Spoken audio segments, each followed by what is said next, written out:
Hey, I'm John Ratzenberger, and you're watching DigiCon 2020.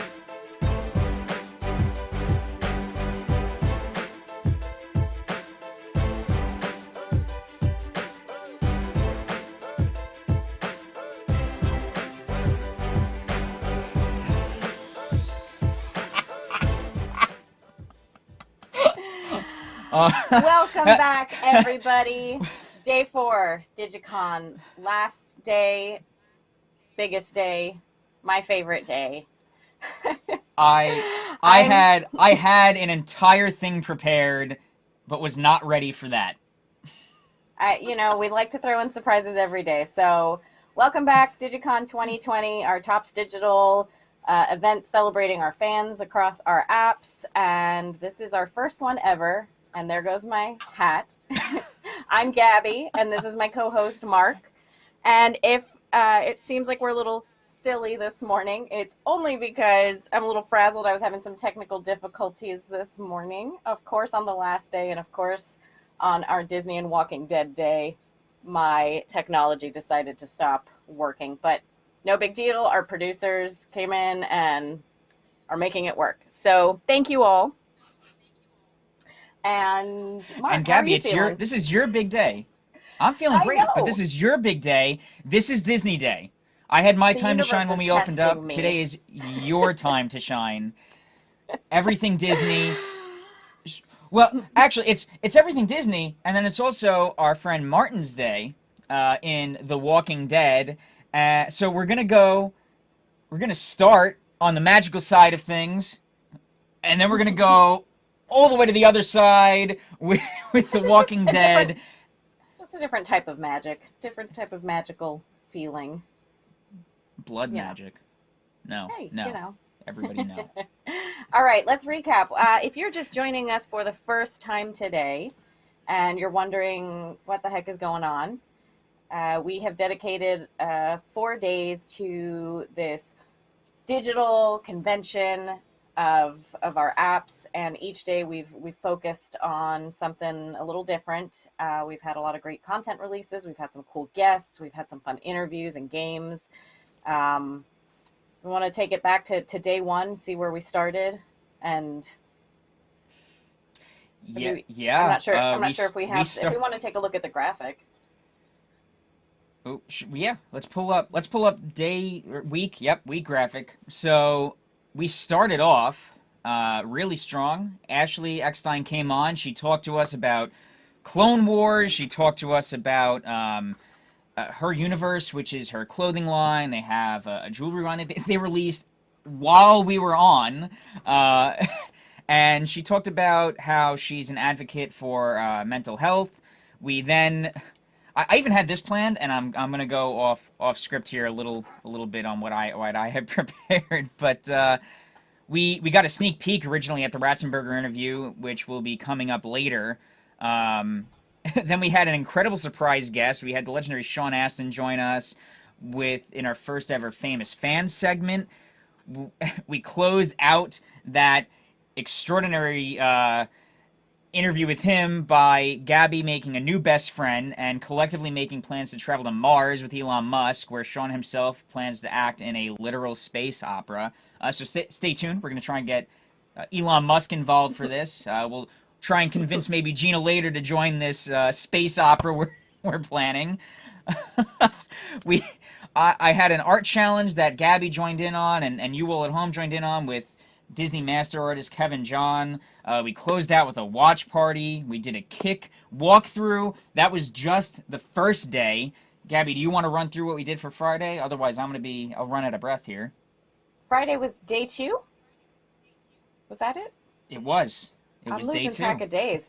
Day 2, Friday, we talked to Brian Crosby at the start of the day about a really incredible set he created and helped us put together for Bunt. Brian Crosby is I want to get the title right, creative director of Marvel-themed entertainment. I don't want to mess that up. Someone please correct me if I'm wrong. But yes, he created, he's someone who has worked in Disney Imagineering, now works for Marvel, and also comes from a family of baseball players and baseball scouts and is a lifelong baseball fan. So he created an incredible set that was a crossover of players who look like comic book covers. And next we had recorded these really awesome interviews with Alexa Bliss and Drew McIntyre from the WWE, and we kind of teased out some questions. We talked to the fans of the community, and we released an amazing John Ratzenberger set in Disney. We had the second watch party. We revealed the answers of the Q&A session with Alexa Bliss and Drew McIntyre. We talked to our boss Tobin and Jonah about NFT Day. We had a lot of fun with GPK. We played a game, and we talked to Jessica from our GPK team here at Tops. My goodness, it's a lot. And again, that's only day 2. Then yesterday, we had a live Q&A with Preston, who, again, forgive me if I don't get this right, but is the only official artist for NHL? He's the is that only correct? officially licensed NHL artist. Yes. Yes.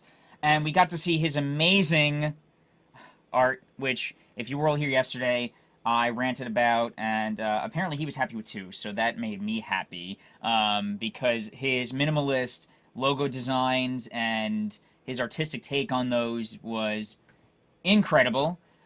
We then got to we got to sit down with Tops Andy. We did a little bit of Marvel trivia.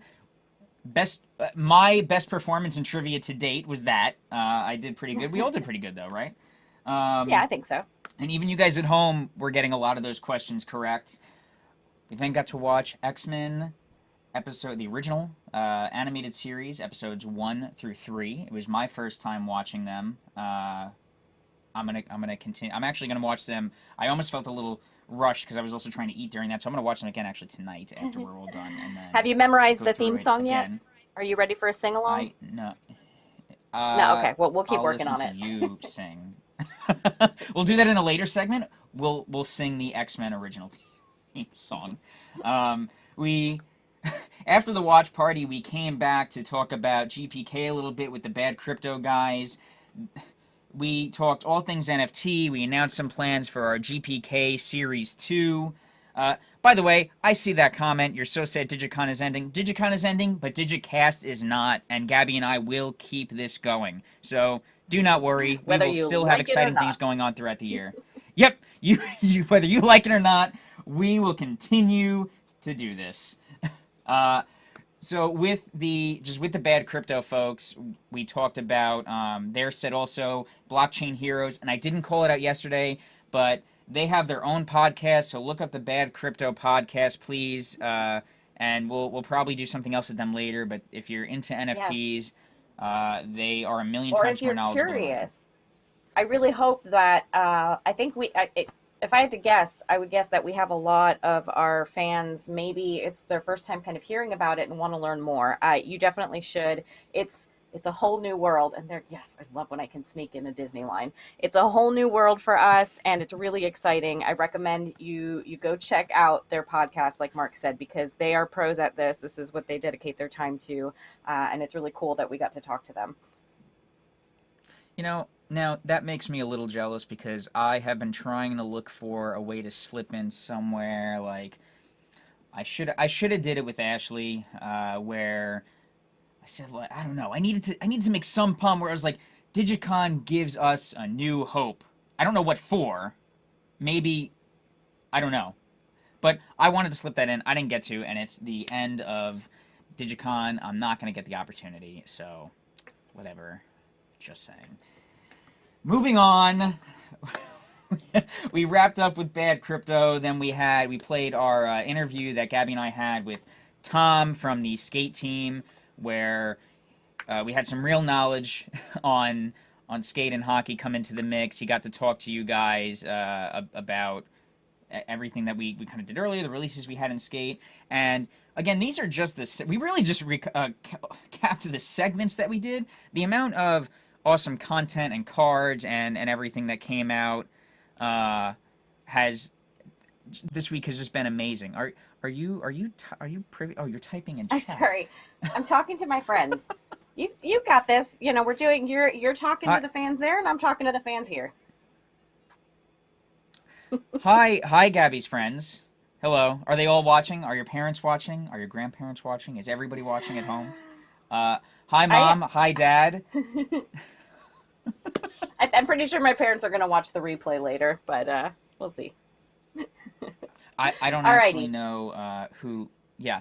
Okay. Now that we're talking today's schedule. yes, yes, today's schedule. All right, we have some Gabby, people saying, "Please, take this one I don't away. have all day," and I agree. Um, Oh, I do have all day.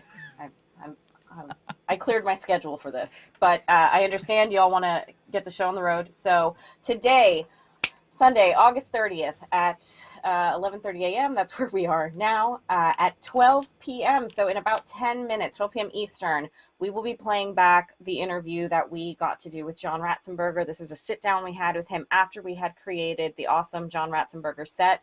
Gino and I got back together with him on a call, and we brought him some questions from the community. So keep an eye on that. If you submitted your questions, he might have answered one of them. At 12:30 p.m., we're going to come back here and just do a little prep, get in the mood for the Disney Collect watch party. I got to prepare myself mentally. I got to get in my Little Mermaid mood. We got to get Mark prepped for it. And we also have a really cool special little intro that we're going to play before the watch party. We got a friend of ours to send a little greeting our way. So I think that'll be a really, really fun throwback for the Disney fans. And we're going to go watch Little Mermaid. Remember, watch party means we're going to pause the stream and we are going to go and watch we're going to queue it up. I'm queuing it up on Disney Plus. I almost said Disney Collect again. I'm queuing it up on Disney Plus. We're pressing play at 1 p.m. Eastern, and I will be in the app chatting with you about it. And I want to see you all in there chatting it up with me as well. At 2:30 p.m., we're coming back here. We have another really cool sit down that we got to do with Martin from the Walking Dead team, and he's going to talk to us about all this really, really awesome, impressive content that they pulled together specifically for DigiCon. The team got really creative and made some really cool sets that are very on theme with this DigiCon concept, and he's going to talk to us all about it. At 3 p.m., this is so exciting, we have a live interview with Gina Carano. That's Cara Dune from The Mandalorian. Like, oh my gosh, and this is happening. not This only is real that, life. well, we will be talking. We're gonna have such a great time. I was talking with Gina earlier. We're gonna get to talk about tons of fun things, like how scary the dentist is. If you follow me on Twitter, you'll see that we were talking about that. Um, we're gonna talk about my failed MMA career, and get What? Gina's take on that. We are, yes. And then we're also, I guess if you guys really want us to, we could talk a little bit about The Mandalorian. I guess. I guess. If that's what you're Whatever. really here for. But maybe we'll, It's after about 45 minutes of the dentist talk, then maybe we'll just mention The Mandalorian really quick. so And then, then actually yes. I'll let you talk about the next segment because this is something that you helped pull together and it's really exciting. Yes, and I've already seen some fans here.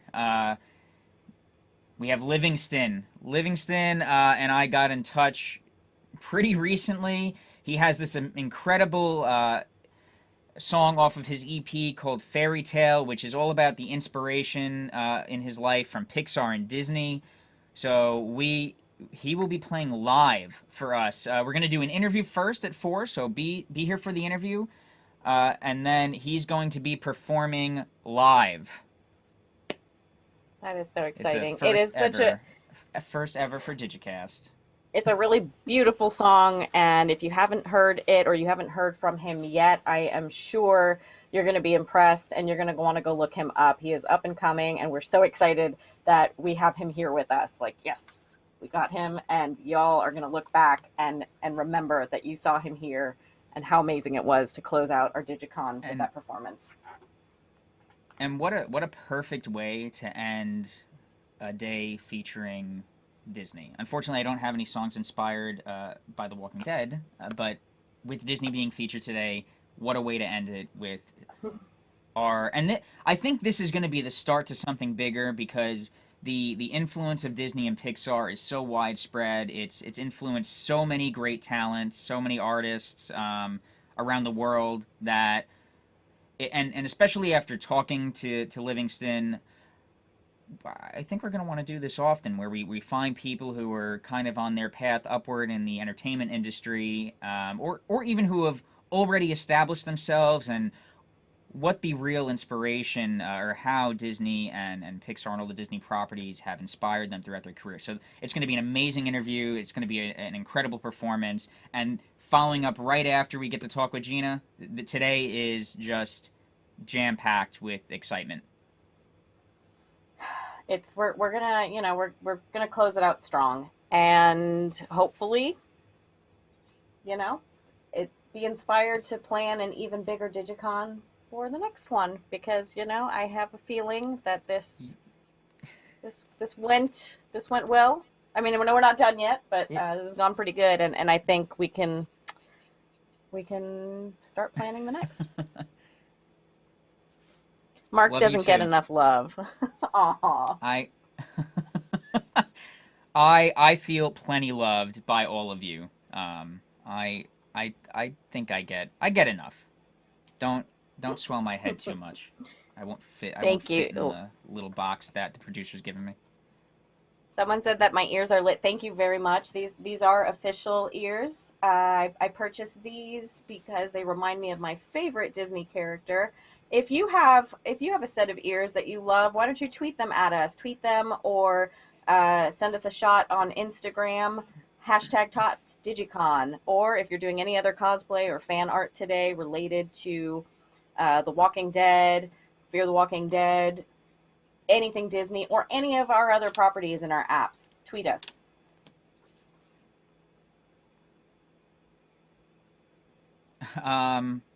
Somebody asked what's on my chain. No, it's unfortunately not related to Star Wars. It is a wolf. It's a wolf head that says Aww. "loved" on it. So I feel loved. Mark needs a mohawk. Okay, that could be a segment for future DigiCast. When maybe we can do a challenge. Here's a promise. When Gabby and I can get into a studio together, I will let Gabby give me a mohawk.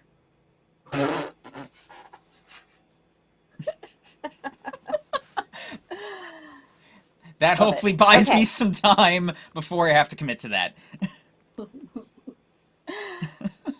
I was gonna say when we get to like 5,000 followers or something, but that we're at 2,000 now. I think we didn't even get to do our 1,000 follower giveaway because we hit 2,000 too quick. Speaking of giveaways, that's coming up soon, right? That is coming up soon. Gabby, I have a surprise for you. Okay. This is surprise news for you. I mean, it's really for us and for everybody watching. Making me nervous. We hit a threshold. We hit a threshold yesterday. Yes. Our first and we'll almost be hitting our second threshold. Our Twitch stream, thanks to everybody here, has officially been approved for affiliate. I got the message yesterday. We have officially been approved for affiliate and are well on our way to full partner. So everybody, thank you so much. Oh we did this in one session.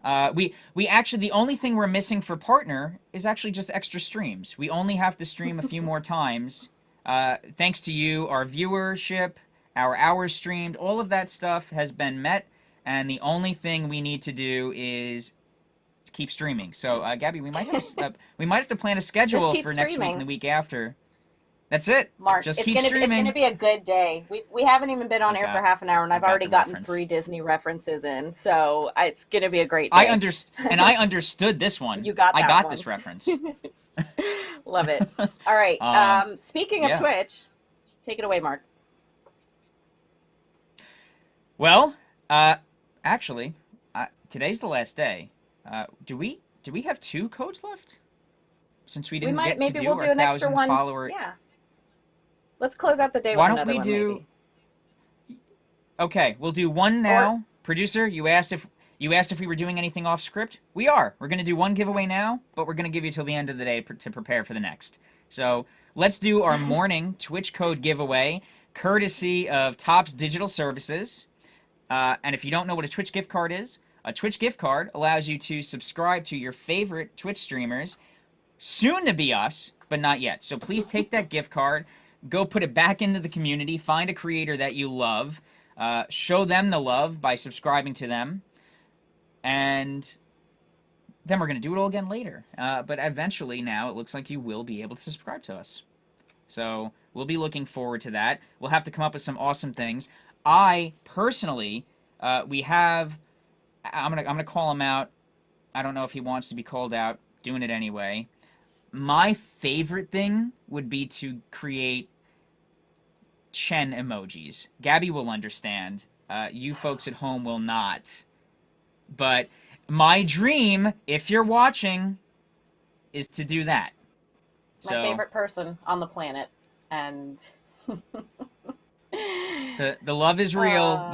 We need to immortalize you in some emojis here. That will be exclusive. we'll see if we can make it happen. I'm gonna fight for I'll work this. on it. Maybe I'll make a deal with him or something. So let's, while we're gathering entries for the giveaway, why don't we take a look at what cards we have coming out in our featured apps today? Derek Loffman time. Oh my goodness! Love these. That Ursula card. I can't decide which is my favorite of these. The colors on the Ursula I have card mixed are feelings. just chef kiss. I have mixed feelings about Sith Troopers. I love the design. I just wish they had more screen time. Because I love the design of them so much. And if anybody is a fan of oh my god, my brain is gonna go blank. Of course it is. The Old Republic. Star Wars, the Old Republic, or Knights of the Old Republic. If you are a fan of that classic game, you will know that Sith Troopers originate there. Their design was different. They did not look like this, but that is where they originate from, or I believe they originate from. That's the first time I saw them, and I love the Sith Trooper design. So that's my little thing. But that Ursula card I also really love. That's an incredible card. I mean the colors on that Sith Trooper. I don't know what Frog Thor is. I know it's Thor. I'm sorry. It's I don't know. Throg. Please have some respect, oh Mark. I'm sorry. See, I'm glad I didn't get this trivia one because I don't know everything. But Throg, that's amazing.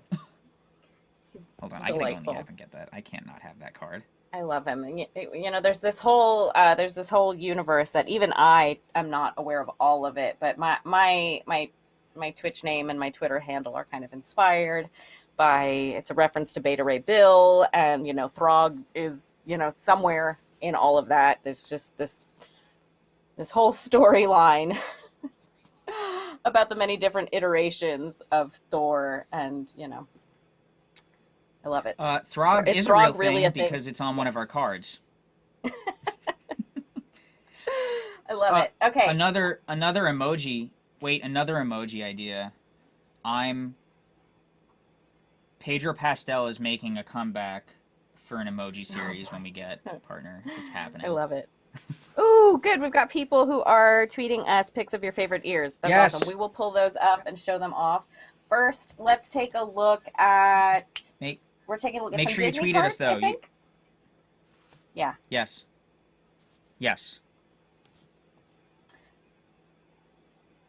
Beautiful. All right.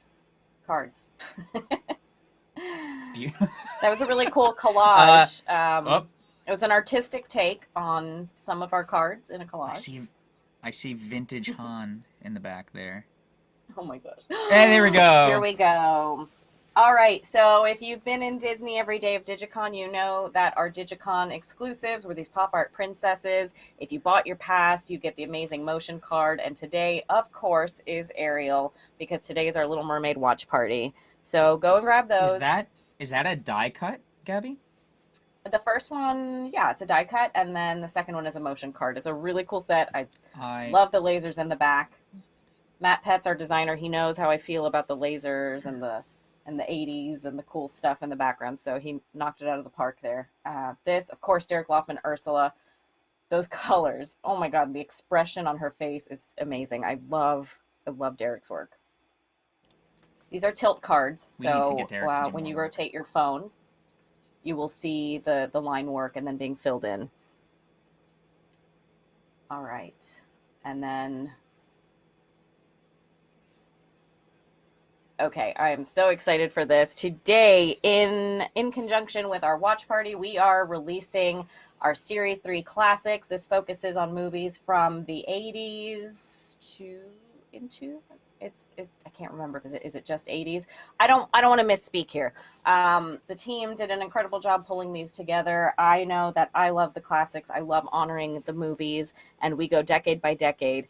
And we have these icon cards, which are the motions, where we pulled a couple of specific icons. Vixie from Fox and the Hound. What else? Do we have any others to show off from classics?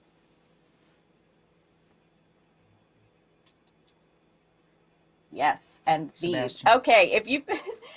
There it is. Finally, I can show you all that template that I love. Is a classic Topps card template that we are paying homage to with these classic cards from the same era. And obviously, you know, we have some Little Mermaid calls. The Black Cauldron is something that we've been trying to sneak more of into the app. Let's go ahead and I'm not sure if we have any others to show off.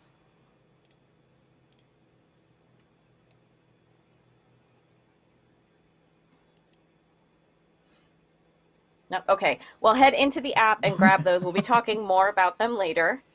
I will be opening packs all day. No worries. No worries to our producer. I wasn't sure how many we had. But head into the app. I will be trading all day. I really want to complete that set. I love those sets, and I haven't been good at completing them in the past. So please help me finish my classics set. All right. And next we have Walking Dead. So our producer just no, he's getting the call out here. Our producer just cued us to talk about Walking Dad. So it's a new segment. Walking Dead with Walking Dads. If you're a dad, let's go for a walk and talk about The Walking Dead. Okay, this joke is over. oh no. All right, let's talk about today's cards. These Fight the Dead. Okay, these are the... Yeah, this is from the carnival set, correct? This is from the Walking Dead poster fair, and it is one of the Topps DigiCon exclusives. New posters available. They were daily, and so this is the last day for these. This is a DigiCon exclusive set, so please don't forget to grab these. They look like really cool posters that you might see maybe up at a carnival. I think it's related to the whole carnival set. So grab those. And these are so cool. These are the first ever action figures that we've brought to The Walking Dead. I know we've done similar sets in the other apps, but these are really cool. When we talk to, you'll hear more about it later from Martin, but you know, when they created these, I think even the people at AMC were really impressed by these. So head into the app and grab those. Also, when I saw those, by the way, I had to ask Martin if those were actual action figures because of how well done those were. I thought they were based on... It reminded me of the Hasbro Kenner series that we did in Star Wars. I was like, I didn't know that they had Walking Dead action figures, and he was like, no, we made those. Yep, original. Incredible. Yep, those are original Topps. I love this one. The VHS covers, amazing. Mm-hmm. Yep. Again, just more. It's good. It's good for the throwback vibes, which I'm into. This is for the watch party, which, if you had missed it, we are doing a Walking Dead watch party this evening after our closing show. Don't forget to jump in and join us. If you've never watched The Walking Dead before, this is a perfect time to start because there's going to be a marathon and we're starting at episode 1. And what a perfect time to jump into the app and start collecting with us during this watch party. More cards from the watch party. Love that. It's like in a I theater. love the theater view. Yeah, this is amazing.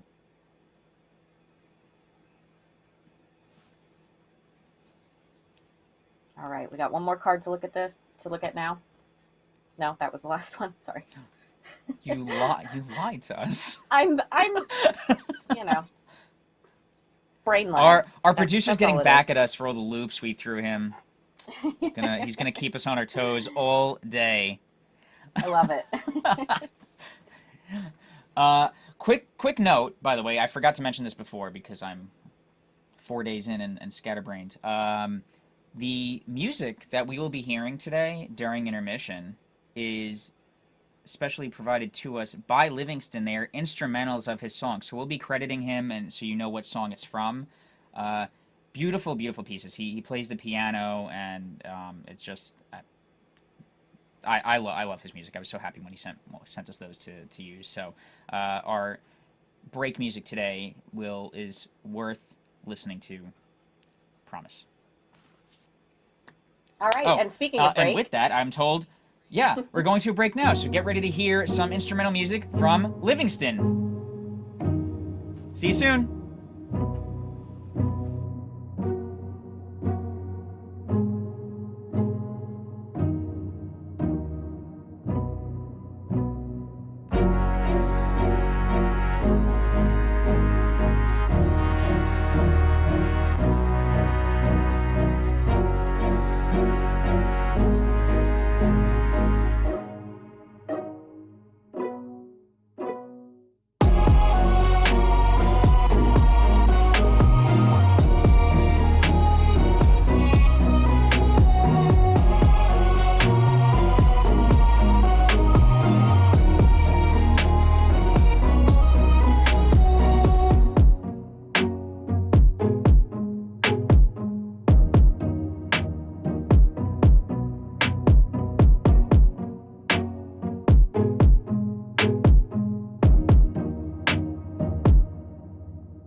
I'm John Ratzenberger, and you're watching DigiCon 2020.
Welcome back, everybody.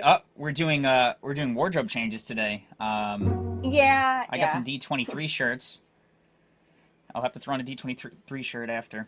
I picked this one up at D23 last year. I wasn't trying to be obnoxious and just change for the fun of it, but I noticed my other shirt was picking up some of the green screen. It was making me nervous. Good. I felt like I was disappearing change, into though. the scenery. So yeah, this felt appropriate. Love it. This is my Disneyland little Dapper Dan's shirt. I love the Dapper Dan's. Well, so welcome back, everybody. And that, again, was music from Livingston. Thank you for providing that with us. We have I think we have a couple that we'll be playing throughout the day. So before we get to his live performance later, if we had D23 shirts to give away, we would, but we barely have D23. We had to struggle to get D23 shirts at D23. It's a little bit of a sensitive topic that maybe we'll save for story time another time, because I'm still sensitive about the difficulty. Yeah, we're too early in the day for Gabby to get depressed from not being able to get D23 stuff. We have a long day ahead. All right, so what's up next? Speaking of Disney and loving Disney, we had an amazing interview with John Ratzenberger. We specifically polled the community. We reached out in-app. We asked our Twitch community. We asked Twitter to send us questions for him, and we picked a few, and he was able to answer them. So let's go ahead and play that back. Oh boy, I'd like to see P.T. Flea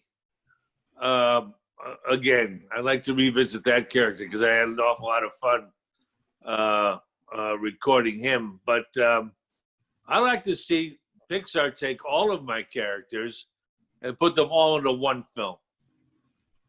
Maybe in a dream sequence. Yeah, Brent Derlin, Major Brent Derlin in Empire Strikes Back. Yeah, I was an actor over in London for I was there 10 years. And doing movies and my own and directing stage shows. And but when my first day on Empire Strikes Back, they gave me a parking spot, and it was right next to Kermit the Frog. That's what it said on the parking space. So when I could get to a phone, because there was no cell phones then, it was back in the old days. Everything ran on Steam, but. I called my mother later on that day and told her that I had my parking space was right next to Kermit, so I felt like I was famous. So she got a kick out of that. But other than that, no, there's not. The rest of it was just acting and being on set with everybody. But my big memory was parking next to Kermit the Frog, which was Jim Henson, obviously. I find it's voiced by looking at the physical makeup of the character, because the face will tell you a lot. As a matter of fact, I was watching something on TV the other night, something that was shot in Germany, but they had dubbed in the voices into English. But what they forgot to do was to match the voice up with the physicality of the actor, the person. So you could tell. I mean, maybe I could tell because I've done it. And that's what I used to do for a living in England. One of the things was dub foreign films into English. But you got to look at the physicality of the character, whether it's on film or animation. For instance, Mustafa in Ratatouille. Well, he's very jowly. He's got, so you add those jowls into your voice, and so that's where I start. That's where I start. I'm of the belief that there's no such thing as a voice actor. You're either an actor or you're not. It's like being a foot actor or a fingernail actor. You're an actor or you're not. It's because when you're using your voice in animation, you're still acting because all that stuff is going on in your head. The mood, whether it's sotto voce or crescendo or whatever it is, you have to put that into your voice. Whether you're angry, happy, etc., all of the above. So you have to be an actor first, and then you can go ahead and do voice. But I don't know anybody who's just a voice actor. My favorite toy growing up when I was very young, I used to tinker a lot. It's just to make things out of old things. My father once took a wooden barrel, laid it on its side, and put a fake propeller on it, which is just a piece of wood nailed to the front, and constructed me an airplane. And I was probably only 4 years old, but I distinctly remember that what a thrill that was for me. And it was just a bunch of scrap wood nailed together in the backyard. But to me, it could have been a 747. So anyway, I picked up on that. Even in bicycles, I used to build my own bicycles. One bicycle I had in London when I was finally living over there, I put a bus steering wheel on it. So instead of having handlebars, so I know I'm getting away from the original question. My favorite toy, I get this. It was a pirate ship, I think. Always liked boats. My dream was to be a tugboat captain, but it's a little a pirate ship that I got, like probably Christmas or a birthday or something. But I enjoyed that. And well, the other thing is a Rector set. I actually built a working phonograph out of a Rector set. I was probably about 7 years old. Somebody, again, I've always loved tinkering. For my influences, I was, when I was over in England, without knowing it, I had the best teachers in the world as a director, because I worked on films with John Schlesinger, Richard Attenborough, Robert Aldrich, Milos Forman. And every time I was on the movies, because I never went to acting school, never went to drama school, so I didn't know that you weren't supposed to bother the director with questions. But I didn't know. But the lovely part of it, every one of them were very kind, because so I would ask a question. I'm a young, 22-year-old actor, and I'm saying that some of the greatest directors on earth say, "What are you doing that for? Why would you put that over there and not over?" And they would answer me, and so I got some very nice relationships with them, and ended up being in, obviously a lot of their films. But that was a big influence for me. And the other influence when I was younger was I used to read a lot. I still do, but when I was a kid, and I'd read books about James Fenimore Cooper, one of my favorite authors at the time, who wrote Last of the Mohegans, wrote the Deer Slayer, and about the characters called Natty Bumppo, and that's the one. That's the Christian given name of the character played by Daniel Day-Lewis in Last of the Mohegans. And it's just fascinating to me that somebody would just get up and go off into the unknown. There's no road maps. There's no bed and breakfast. There's no cell phones. There's no McDonald's to grab a bite to eat. You really had to know yourself and your willingness to learn as you went along. And also, there's a lot of courage. It takes a lot of courage, and that really influenced me. And I think I still do that. I probably shouldn't at this age, but I still head off into the unknown, just see what's going to happen.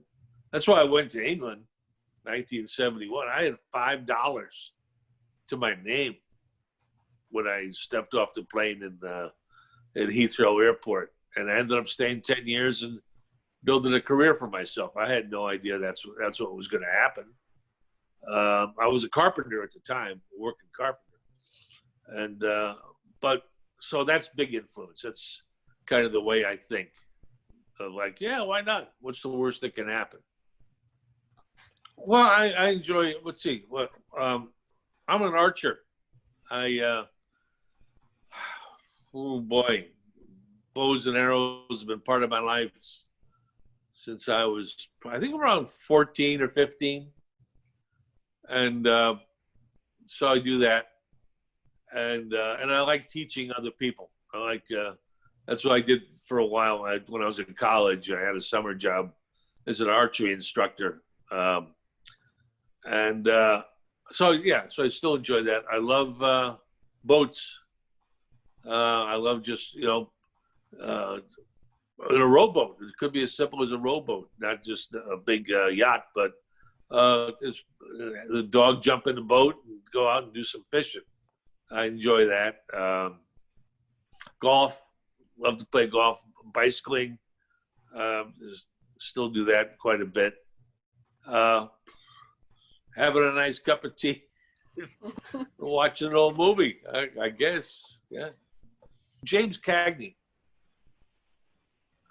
his movies, Yankee Doodle Dandy, but it's also, there's something else to the older movies, is that the character actors looked like character actors.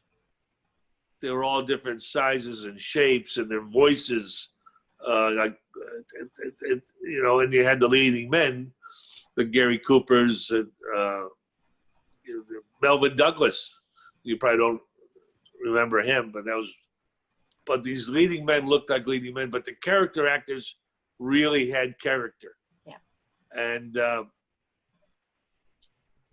And you notice that, like, the golden age of Hollywood,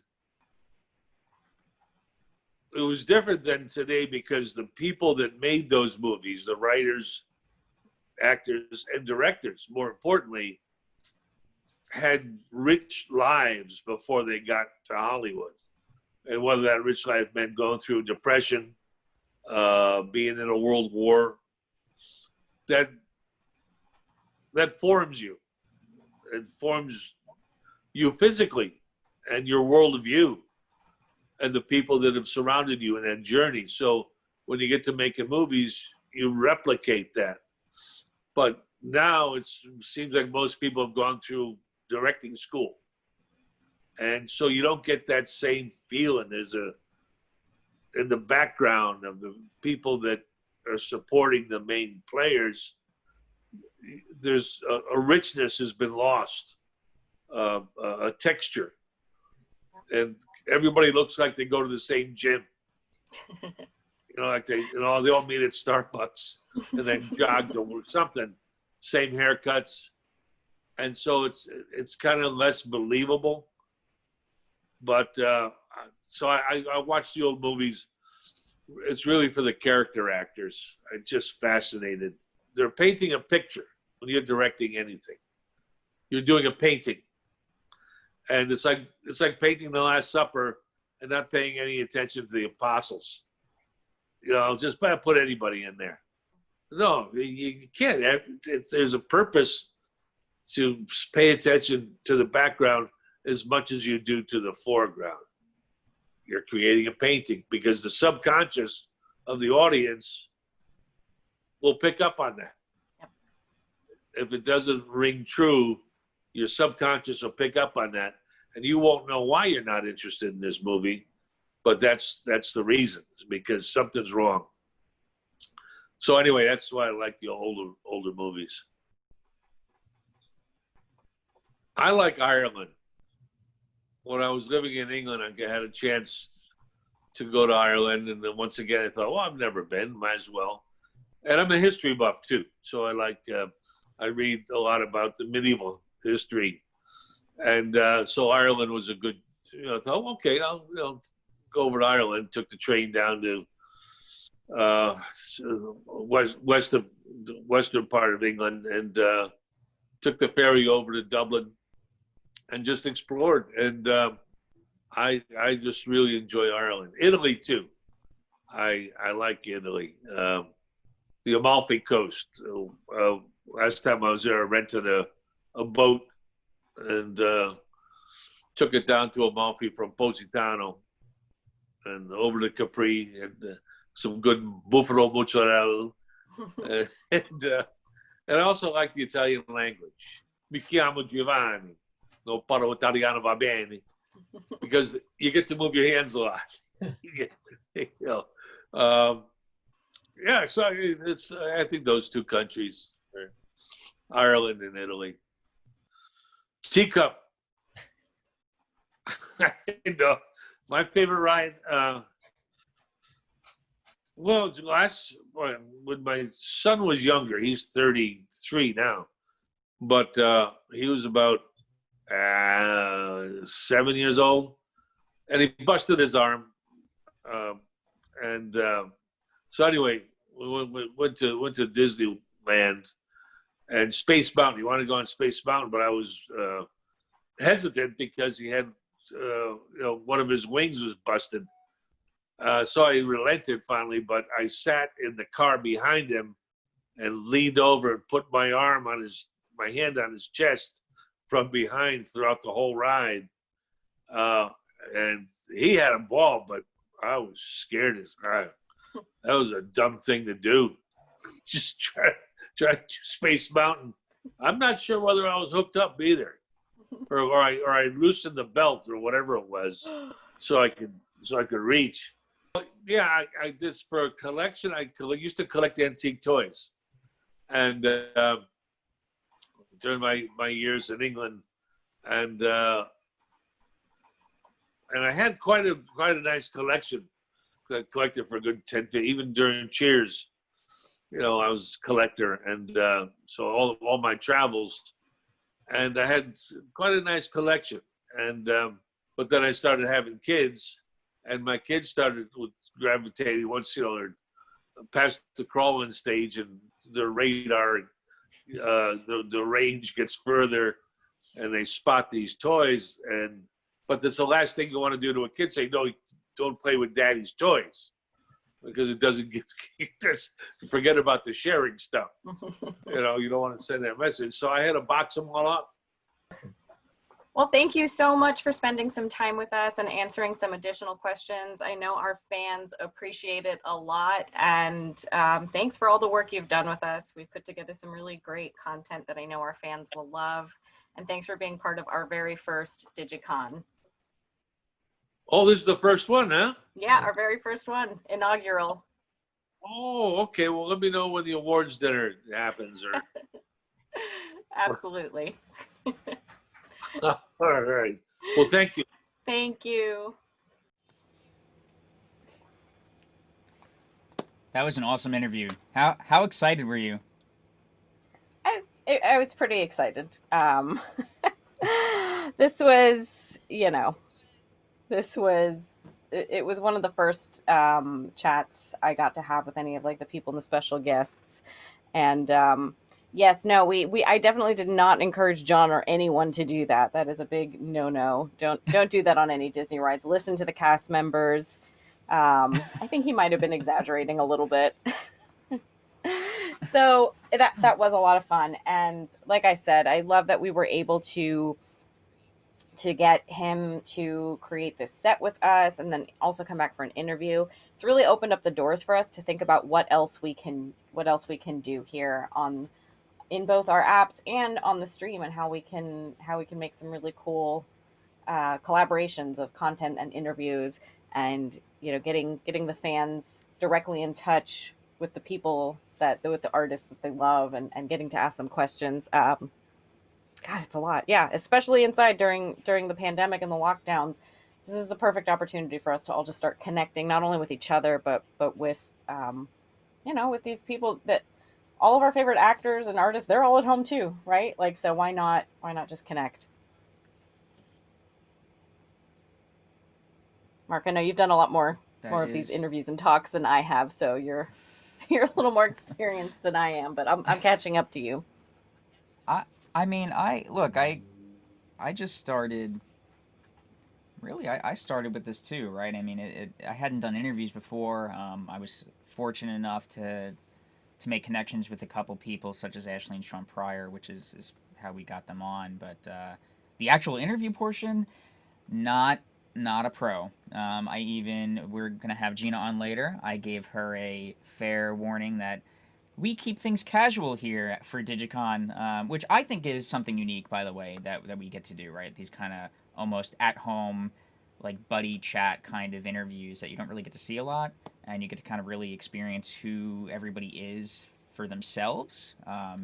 So that's mixed because, one, it's worked, but we started doing that because Gabby and I are not professional interviewers, and that's all we know. I only know how to have a casual conversation. I don't know how to perform a real interview. But these are real interviews. They are. I know. I was about to say. I style. think these are real interviews. They've happened. Do these count? And they're going to keep happening. We're going to keep getting new people on. Like I keep saying it because this is the only person I know that'll really shock Gabby. Is I'm going to get Paul Rudd. Just going to surprise her one day. Just boom on. So there's another one you promised me. There's another one you promised me that we're still working on too.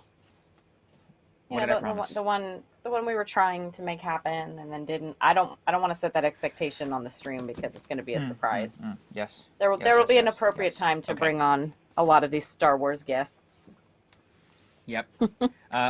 We have some tweets. We like those. Tweets. Tweet. We're preparing. Wait.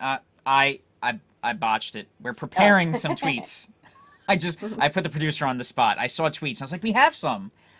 Soon. We will have some very soon.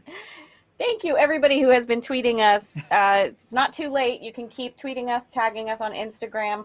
I don't think anyone's doing this, but if you're on TikTok, I think you can tag us there too. I know there's some opinions about TikTok. We gotta figure out. Wait, I like this idea, so I want to do this right now, and I'm throwing this is off script. Somebody, don't do this. I don't know if Gabby can do this. I can do this because I have direct control here over this. We have somebody that asked if we could shut off our backgrounds, show the green screen, so people could put us into their own fan art cards. Yes. The answer, I don't know how difficult this is technically to do, but yes. I'm looking. Oh, well, I'm gonna do it. I'm good with it. In this one, Gabby, this one, there's another. What do you want me to do? You're in a chat. What are you making me do? Open the chat. Open producer chat. You got a question. Okay. There's a question pending for Gabby in producer chat. Are you? With what? What are we doing? Turning off my green screen? So we were asked if we could show our green screen so that people could put us in their own fan art cards.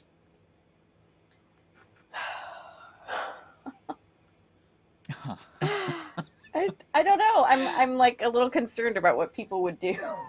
What kind of card would you make? That's hilarious. I did not think of that actually, but I'm committed. I said I would do it. I'm doing it. Boom. Oh, it doesn't show. It just shows black. Foiled again. That's not what I wanted. It foiled. I can fix it. I can Can I fix it. spin my chair? If I spin my chair, I might get disconnected Green from my screen. cables. Oh, look, I'm back. I don't. Ooh, did I? Oh, okay. I can do it whenever I need to. All right. So, green screen. Producer, do we take turn? Gabby, you're not shutting yours off? Is it? Well, I'll think about it. Maybe. She'll think about it. Maybe later. I'm gonna do it, and I will take the first risk so that if any of you do anything bad, remember, if you do anything bad with me, I might not be upset because I can take it, but you're not gonna get Gabby to do it. So everybody play nice. Okay. So producer, make me take my name tag away or something so that they have just for a second, so that they have it. Then people can do whatever they want. There you go. You got it. Green screen. Wish granted. Don't forget to tweet us on Twitter or on Instagram. Post something. Send us your comments. Send us your questions. Tell us what you've enjoyed so far. Send us your fan art or your cosplays. Hashtag Tops DigiCon. And we will be looking for those. We can't tweet you on Instagram. Tag us. Gram us on Twitter. Tag us. I don't know. I don't know what the kids do these days. I don't understand these. This is the so tweet's awesome. Your favorite ears. Cosplay at home. Thank you so much. Oh my God, are those the three fairies? That is amazing. And is that an Oogie Boogie? Is that what that is? Oh no, or is that? That Is that what that is? That is so cool. That's what it looks like to me. Oh my God, thank you so much for posting that. Yes, thank you. Is that lots of new? I think they said that's me. I love it. Thank you so much.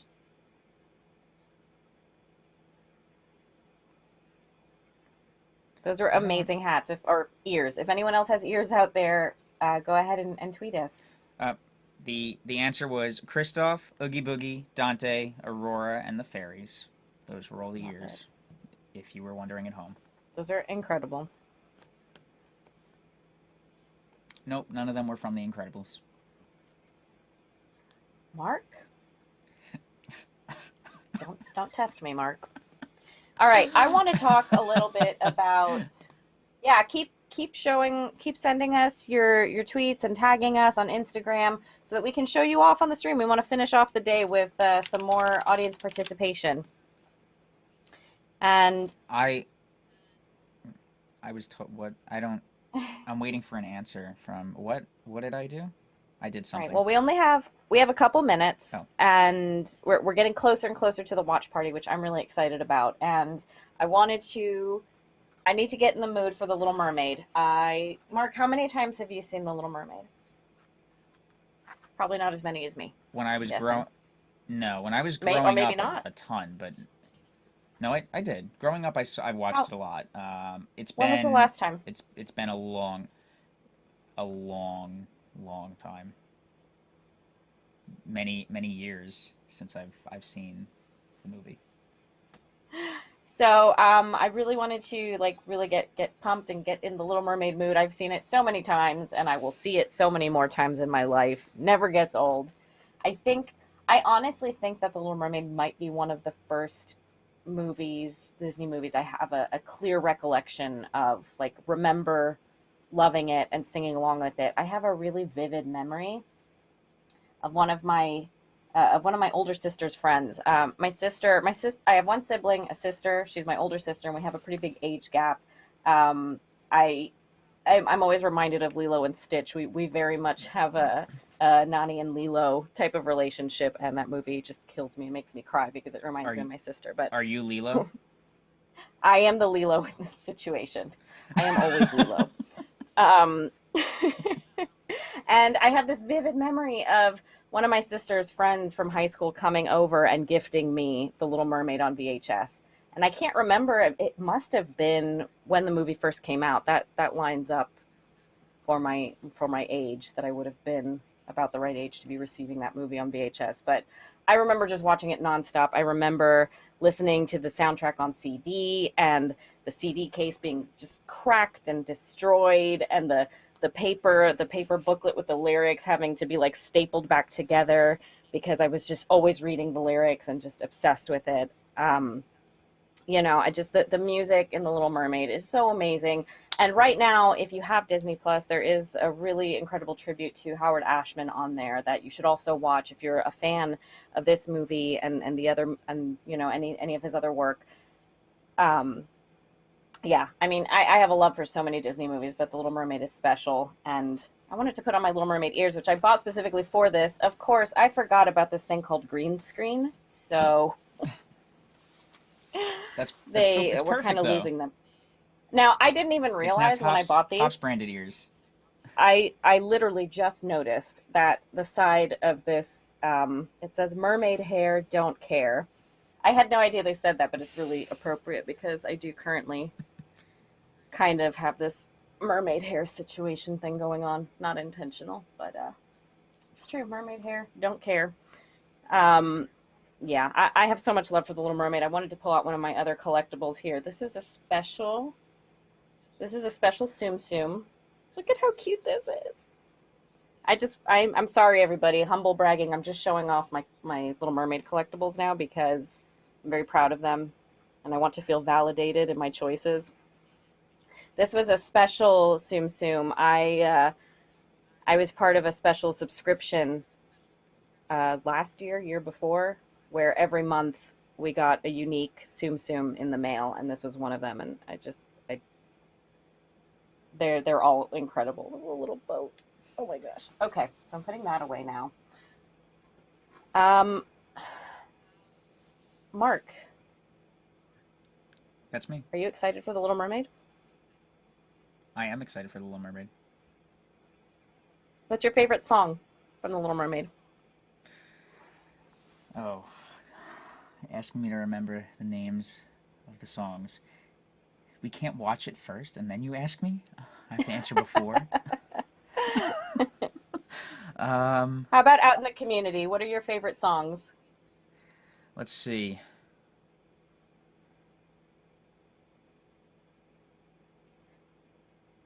Yep, Why part is of your world. everybody in the chat?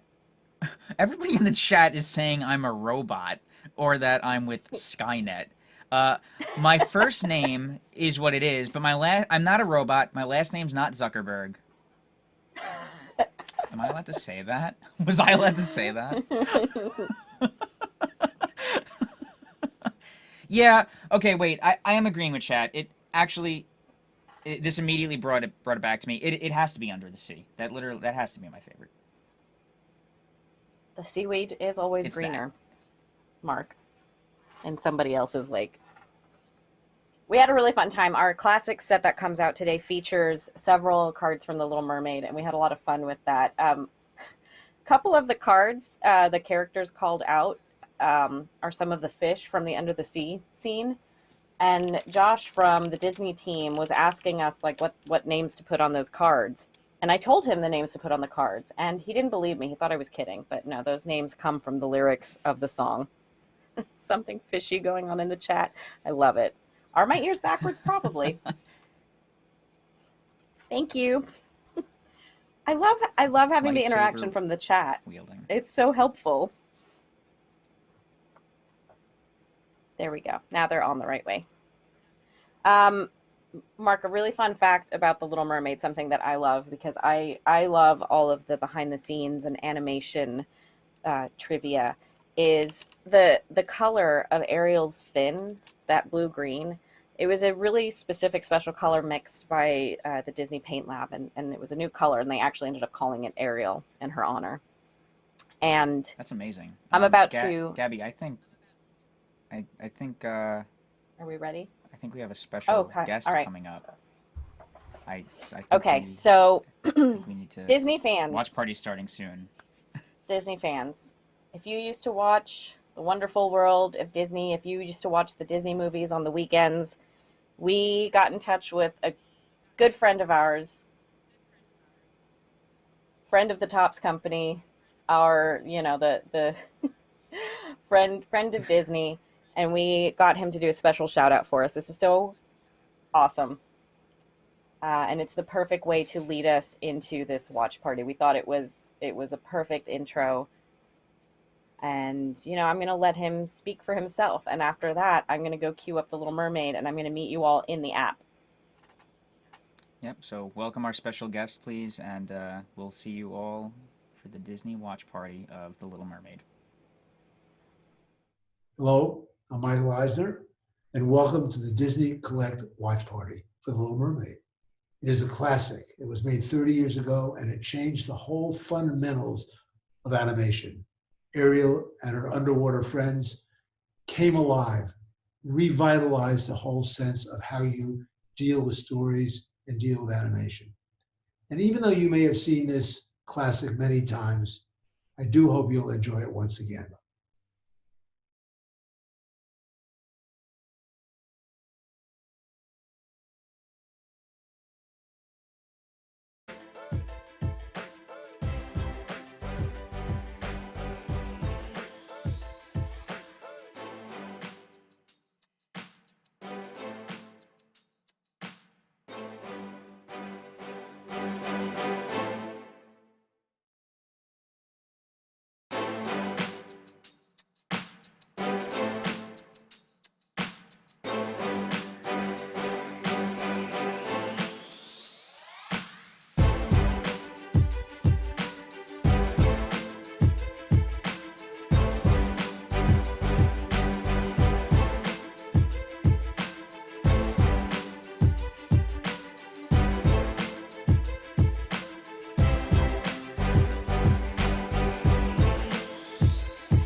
Welcome back, everyone. If you're just Welcome joining us, this is the final day of DigiCon 2020, and I'm your host, Mark, and this is my co-host, Gabby. Welcome back, everybody. I always say, when I intro us, I think we're both co-hosts of each other, just to be clear. There's not like a, so like, I think we're your hosts. I'm Mark, this is Gabby, is the better. That's what we're going with. Let's We'll workshop work on that it. one. Welcome back, everybody. So thanks. If you've just come back from the Little Mermaid watch party, thank you so much. We'll talk a little bit more recap later. But for right now, we have a special interview coming up with our good friend Martin from the Walking Dead team. And we wanted to kind of switch things up over here, kind of change up the mood and talk a little bit about the Walking Dead. And yes, I had a wardrobe change. I was trying to get into what would I wear? You know, we're trying to do this quick cosplay thing with what I've got at home, and I don't know if this was good. This is actually my jacket I wear when I do a Star-Lord outfits. But I was gonna say that looks like a works. Star-Lord jacket. This is my Star-Lord Disney No, bounding that jacket. is a star. That's definitely a Star-Lord jacket. It's not like a costume piece. before- I found it and it was perfect. But you know, we're talking about The Walking Dead now, so get out of here, Star-Lord. Before we go to the interview, though, why don't we do something special for our Walking Dead fans and Yeah, kick this absolutely. off? Let's have a Walking Dead giveaway. So if you're in the app, Yes. we're gonna wait for our mods to set everything up, and then you're gonna type in. I don't know what they're gonna put. I'm saying hashtag TWD.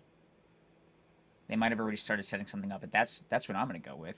I was right the whole time. It's hashtag TWD. Enter that into chat, everybody. We're going to have 5 winners today, each at $100 worth of currency in The Walking Dead.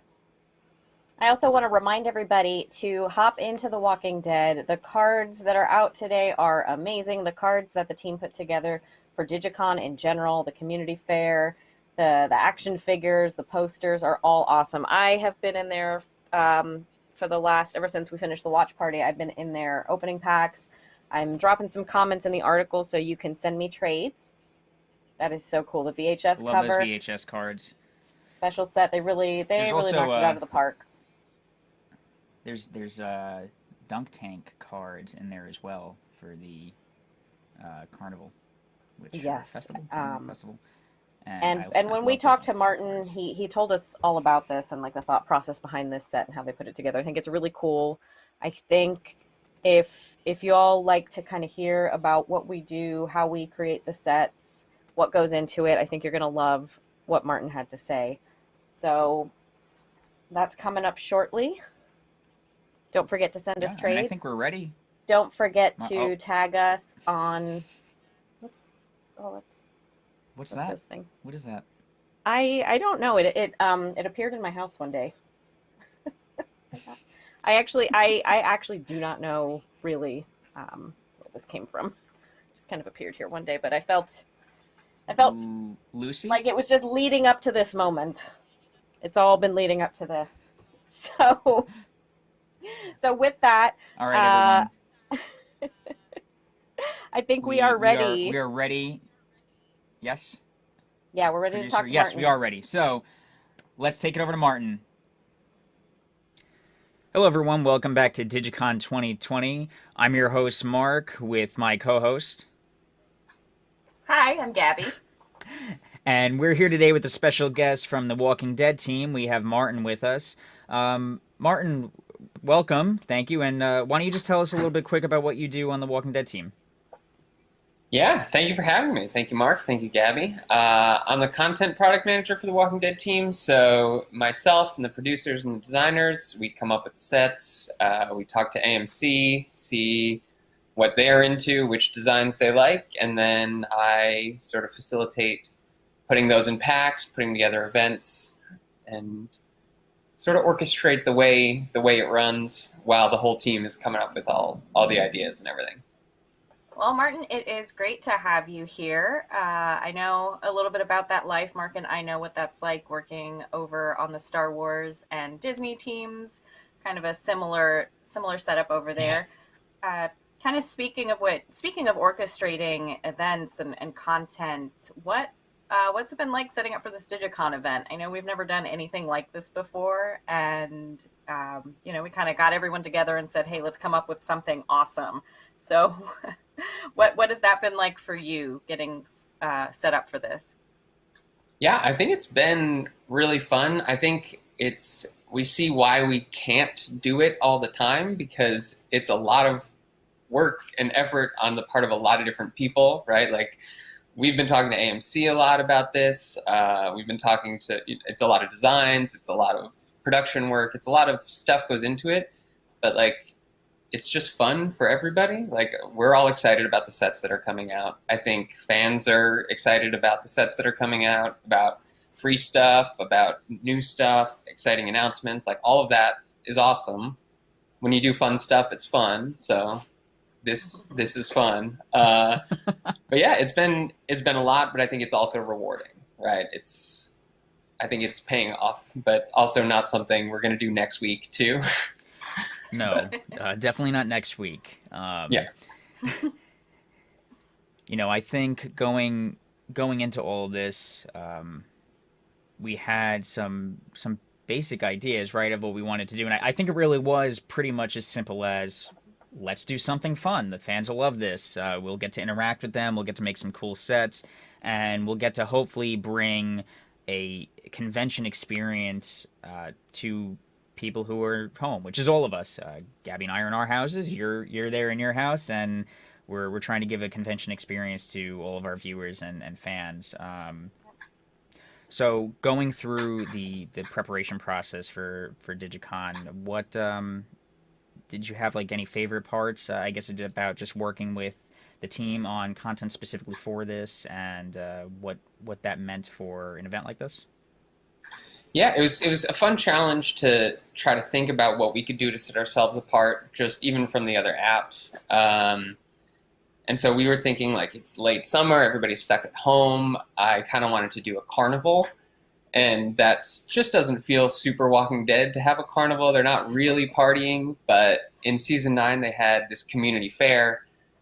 So we sort of based our event around this community fair, right? So we have a community fair base set that has a lot of happy images specifically from the community fair in season 9, and that's in a lot of packs throughout the weekend. And then we have just other events around it, like we have a dunk tank, which is something that was happening at the community fair, where if you get 5 Judith cards, meld those, you get to dunk Eugene. And so it's just kind of based off of that and taking the fun that we are sort of missing in real life right now, outside of even just conventions, right? We're missing carnivals, anything where we're able to get together, and trying to bring that into the app space. And that was a fun challenge to do, and to think of the ways in which we could take those experiences and make card collecting sort of replicate that. And that's been a really exciting thing. Yeah, Martin, that's awesome. And I think actually one of my favorite things about our apps in general and about digital collectibles is that we really can bring that experience to our users, right? Where we can, and I said this in another interview we did for one of our people on Skate, Tom, and it's bringing that interactivity to it. And I think Walking Dead is in a very unique position, right, where you had access to this kind of content that you can build an engagement around. The dunk tank is a great idea. I was looking at the fair cards. They look awesome. I saw some of the posters. They look just incredible. And you end up with these really unique collectibles, and now they're associated with DigiCon, so they're this that feels like this event is exclusive that you would get by attending a convention. And then on top of that, so you get to go, you get to interact in the app, you get to participate, you get this awesome card art, and that's I think what we can do that you just can't do anywhere else. I love about our apps, and that's really bringing a incredible engaging experience to our users and leaning on content to create that entertainment factor that you just don't get anywhere else. Yeah, I think that's a great point. And I also, something that's unique to what we do is that we can take something that you would do at a convention, right? Like our main set that's out today is our Topps action figures set, and that's something that like you would get when you go to a convention. You get merch, you get figurines, you get all sorts of different things like that, and to take that and be inspired by it and have it in this digital space, I think is exciting in its own different way. You know, it's like, yeah, you can get an action figure, or you can get this like interesting card of an action figure, and that's not something that, you know, you even know you wanted, but it's cool that it's there and it looks awesome and it's fun that it exists. And I think that's a big part of what's been great about this whole weekend. Yeah, and we got to look at those cards too, and I love the blister pack style, right? Like in that card format. I mean, I think the action figures look great with the packaging, and they're really really cool looking cards.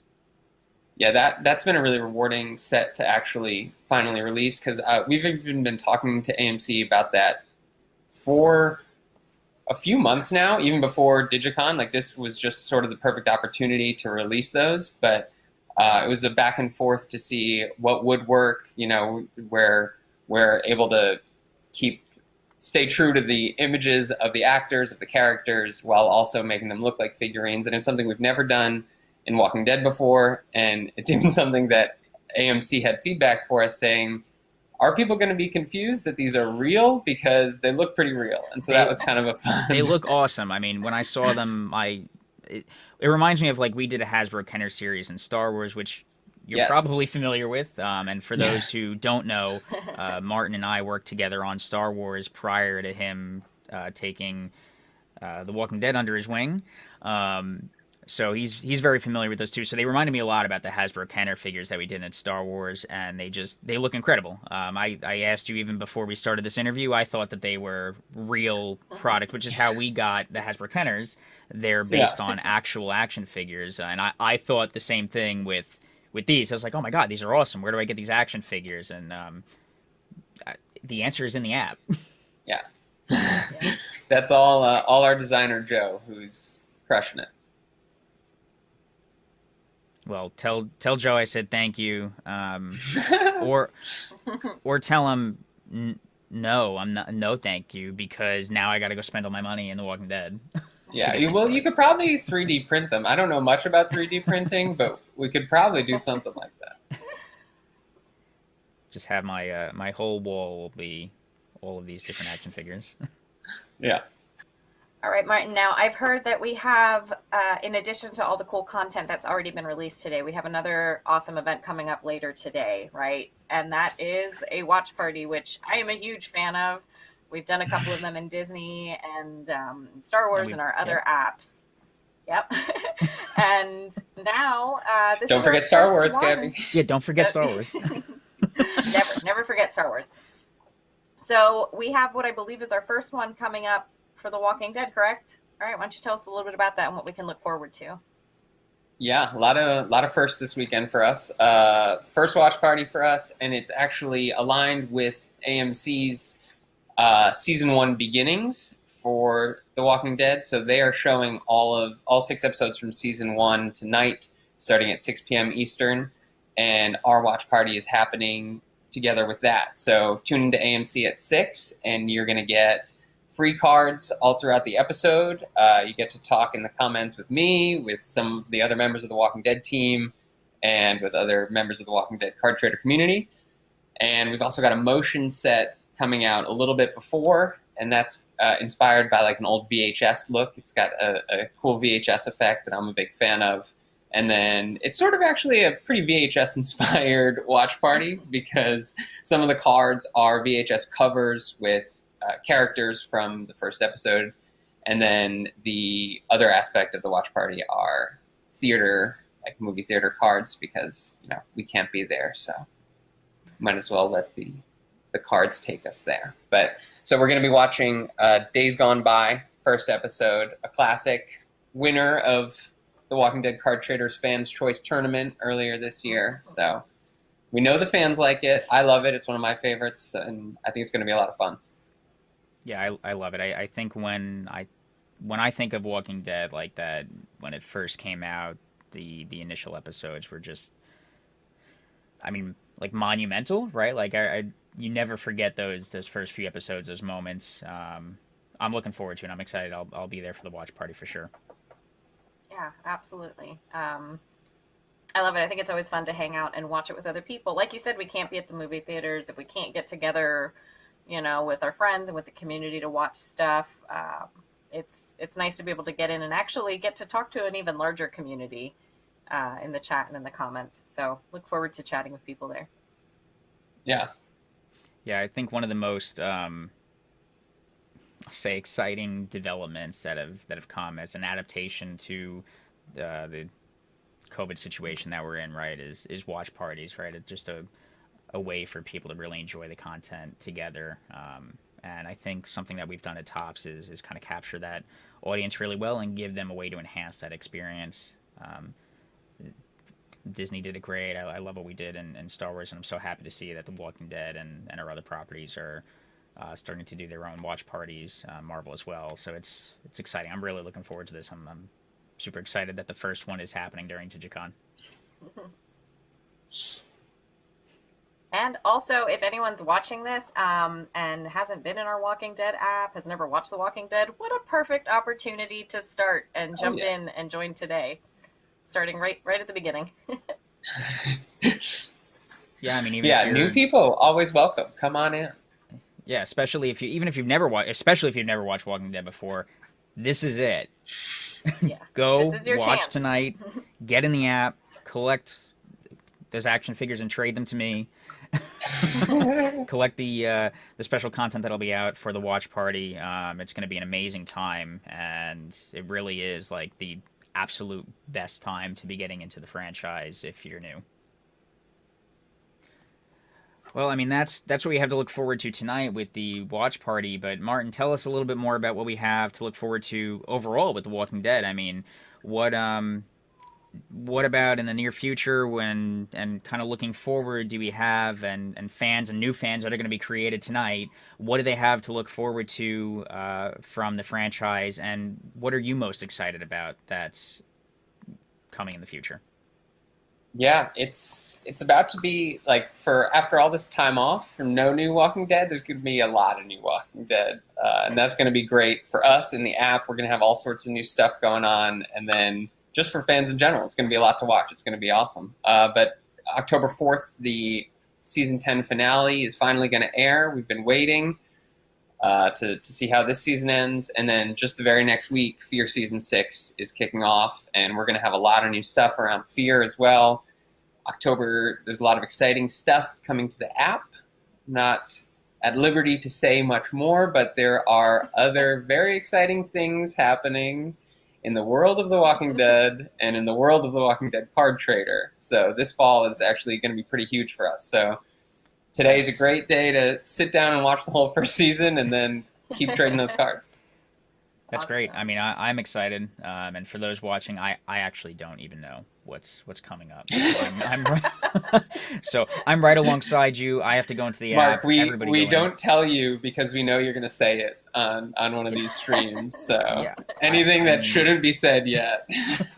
It's probably already happened. I've probably already leaked something in the past. I'm probably right up to DigiCon. I probably said something. I definitely did. I definitely in one of the previous streams did. So that's probably for the best. Well, that's why people got to watch. Look out for those special leaks. Yeah, that's right. Yeah, watch DigiCast, because if I can get the information out of over there, if I can get the information out of Martin, I'm bound to unintentionally leak it live at some point. So keep watching us here, and if they're good at keeping secrets from me, which they are, just check out the app and look forward to what's coming this season. Yeah, thank you so much, Mark. Thank you, Gabby. Thank you for joining us, and thanks for all the hard work that you and the team put into putting together really like an awesome set that, wow, like I would have never expected. Not that I, don't expect awesome stuff from the Walking Dead team, but like you said, we were able to put something together that we haven't been able to do before, and that's really cool. So thanks for all that effort and for joining us to talk about it. Yeah, no worries. And then I think, do we want to do a little bit of a give out for? I almost forgot. Give out some We Yeah. some absolutely stuff. can. How Right do we after do this this, Mark? interview, we can Okay. we can go ahead and we can pull some winners. We can do an in-app article giveaway as well. So if we're going to do both of those, we'll have Martin will take care of the article side, and that'll be ready. We'll tell you to post a password in the article, which will enter you to win, and then we'll also do a giveaway live on stream right after this interview.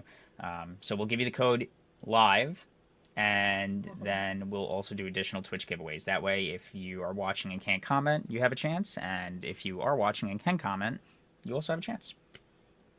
That's so awesome. Thanks for helping us set that up.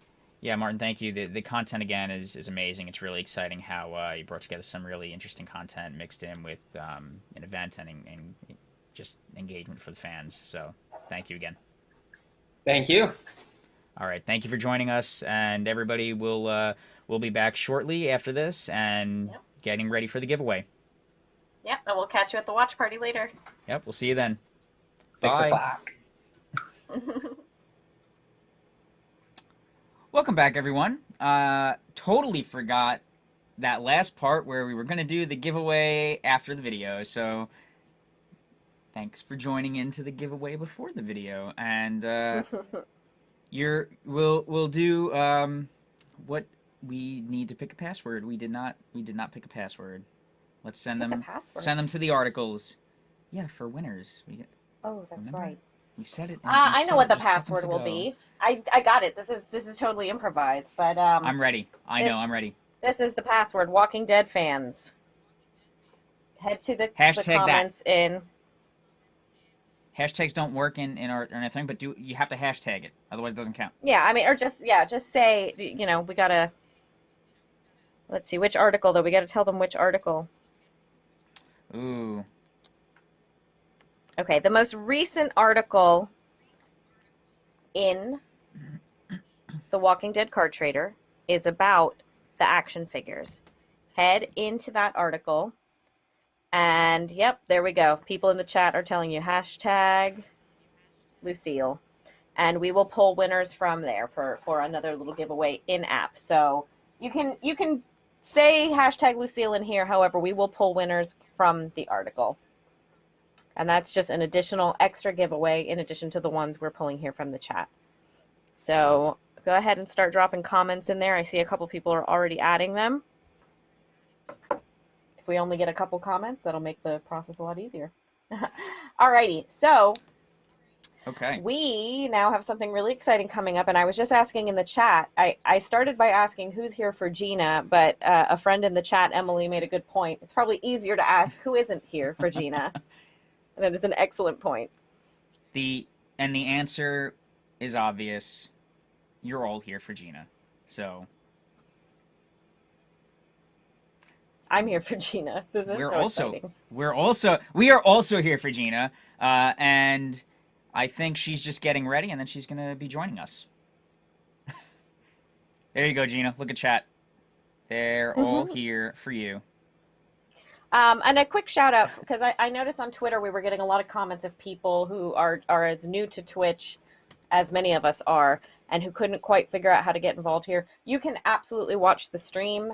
You don't have to be registered on Twitch. However, if you want to chat in stream, in the Twitch chat with us, you do have to register for a Twitch account. You don't have to be registered to watch. You are more than welcome to just pull the window up and watch. This is happening live. Gina is going to be talking to us in just a few moments. All right, and while we get ready for Gina, we're going to take a very quick break, and then we will be back.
Welcome back, everybody. Like I said, it was a very short break. Just needed to do a quick reset, and we're ready to go. We are here with very special guest, Gina Carano. Popping up. Hi. Popping up. Am I here? Hello. Hi. Hi. You are. I Hi. think there we go. There's the graphic. So, just so everybody knows, Gina and I spoke earlier, Why they're but just everybody looking else up watching towards is me. yes. So, Gina, tell us what event happened that we are only blessed with a picture and but we do this cool voice effect. If everybody watch when she starts talking, it'll go around. It's gonna move. Yeah. Okay, so I went and I'm so sorry. I'm so happy to be here, by the way. This is like one of the first interviews I've done since, lockdown and quarantine and all of that. So this is really nice to see. I guess this is kind of like, it's so nice to meet you. Hi, Gabby. Hi. I met Mark this morning. It's so great to see some faces here. I went to the dentist a couple days ago on Thursday, and I thought I was just going in, to get this like skin graft. I thought it was going to be like this normal dentist visit, and it ends up being like a surgery where you get Oh, a no. piece of skin taken off of the top of the roof of your mouth, and you get it put on like a receding part of your tooth. And I was like, okay, cool, I got this. It was only on 2 teeth. And he was like, usually people don't swell, you'll be fine. Because I was like, I've got some interviews to do in the next couple days. And I go home and I fall asleep and I wake up and I am like, oh my gosh, I understand what it looks like to be, I look like a little bulldog right now. Like all of like there's so much swelling around my nose and my mouth. So what we've decided to do, because we had this planned, we're going to do this interview and we're going to do another one where you can see my face in like a week when it's like, but yeah, Aw. so the dentist is scary, but I just want to say, because I love my dentist, the dentists are great. It's just, I didn't realize it was like a surgery kind of thing. So I'm trying to smile right now and it's like my cheeks are lifting weights right now. Oh, well, So I'm sorry Well, glad to cover you're. my I know. face. Go ahead, Gabby.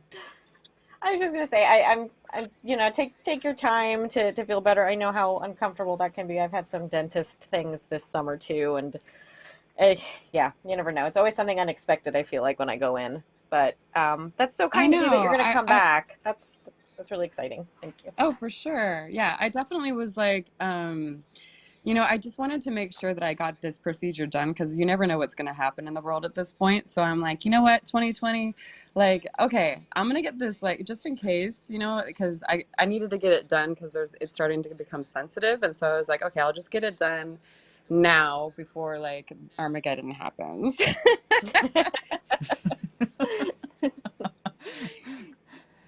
Well, I mean, it's a good time to get it done. While you can sit at home, right? And Yeah. I give you credit. You're taking it well. I would be freaking out. The dentist scares me. I don't know about you. I mean, even with a fighting career, the dentist would still scare me if I was you way more Oh, than 100%. I somebody punching actually me in the have to, face. they have to like literally like they have to give me, I think they had to prescribe me an anti-anxiety, which I'm not sure it was what it was, but like and then like any opportunity I can't, they're like, are you coming in for a cleaning? I'm like, can I get the laughing gas? Like, don't even play around. Like, I do not like like, give me the laughing gas. I want the laughing gas anytime. Well, you have a lot of Well, well wishers in the comments. A lot of people wishing you well and that you feel better soon. They're just happy to hear from you. Well, I'm happy. I'm so happy. And so I don't know. Okay, so this is my first interview I've done on Twitch, right? Is this Twitch? This is Twitch, right? So Yes. we're on Twitch. always, okay, so I don't know what Twitch is, but I'm gonna let you two kind of introduce me to Twitch now, because apparently, so this is it's a gaming network, and the last games I've played was basically like Nintendo Mario Brothers. I actually got a I know, and some people probably don't even like know what that is. I have the original gray Nintendo, which I absolutely love playing. Love it. But I think it's time. I definitely think it's time to grow into understanding what Twitch is. So I think that you two are going to be my guide into what Twitch is. So when we come back, I think maybe we'll play a game or something, and I need to practice. So That would you be guys so have much to fun. tell me That- what I need to practice and what I need to do and how I need to do it, because I'm very open to learning here. Well, Fantastic. this- The fans this are really just- excited about it. They're all responding and I was saying, gonna yes, say- please. Gina just great. made Good. this the most exciting Twitch channel out there. We're, as everybody knows, we're relatively new. Gina, like Gabby and I started this a couple weeks ago. We got like 4 streams in before this virtual convention became what it was, and then a lot of people watching probably don't know this either. But like, Gina, we only got in contact recently. This was not like a long, big, planned out major event thing. Gina was very kind and helped make this happen pretty rapidly to join us today. So a lot of credit to Gina for helping make this happen. And now she's going to be playing games with us when she comes back. Ninja, Well, move over. You know what? We are the new when elites. When I talked to you earlier this morning, Mark, it just like gave me so much happy energy, because I think that sometimes talking to people who are already established and already like, it's really cool. This what you and Gabby are doing right now is coming from a passion, obviously, right? So I love talking to passionate people. Sometimes it's a little bit like difficult to talk to people who have, agendas and have, so much establishment. And so I really hope that when you guys make it big and do what you're going to do with your show, that you'll just keep that in mind, that, who you are today is like, this is wonderful. And I love that kind of energy. Thank you so much. I was That not. is Thank you. so kind. I was not prepared for that. Thank you so much. Oh my goodness. That- Well, This has been such already an amazing experience. Now, see, we have so little of an agenda. Now I'm thrown off. Everybody's seeing us plan stuff live.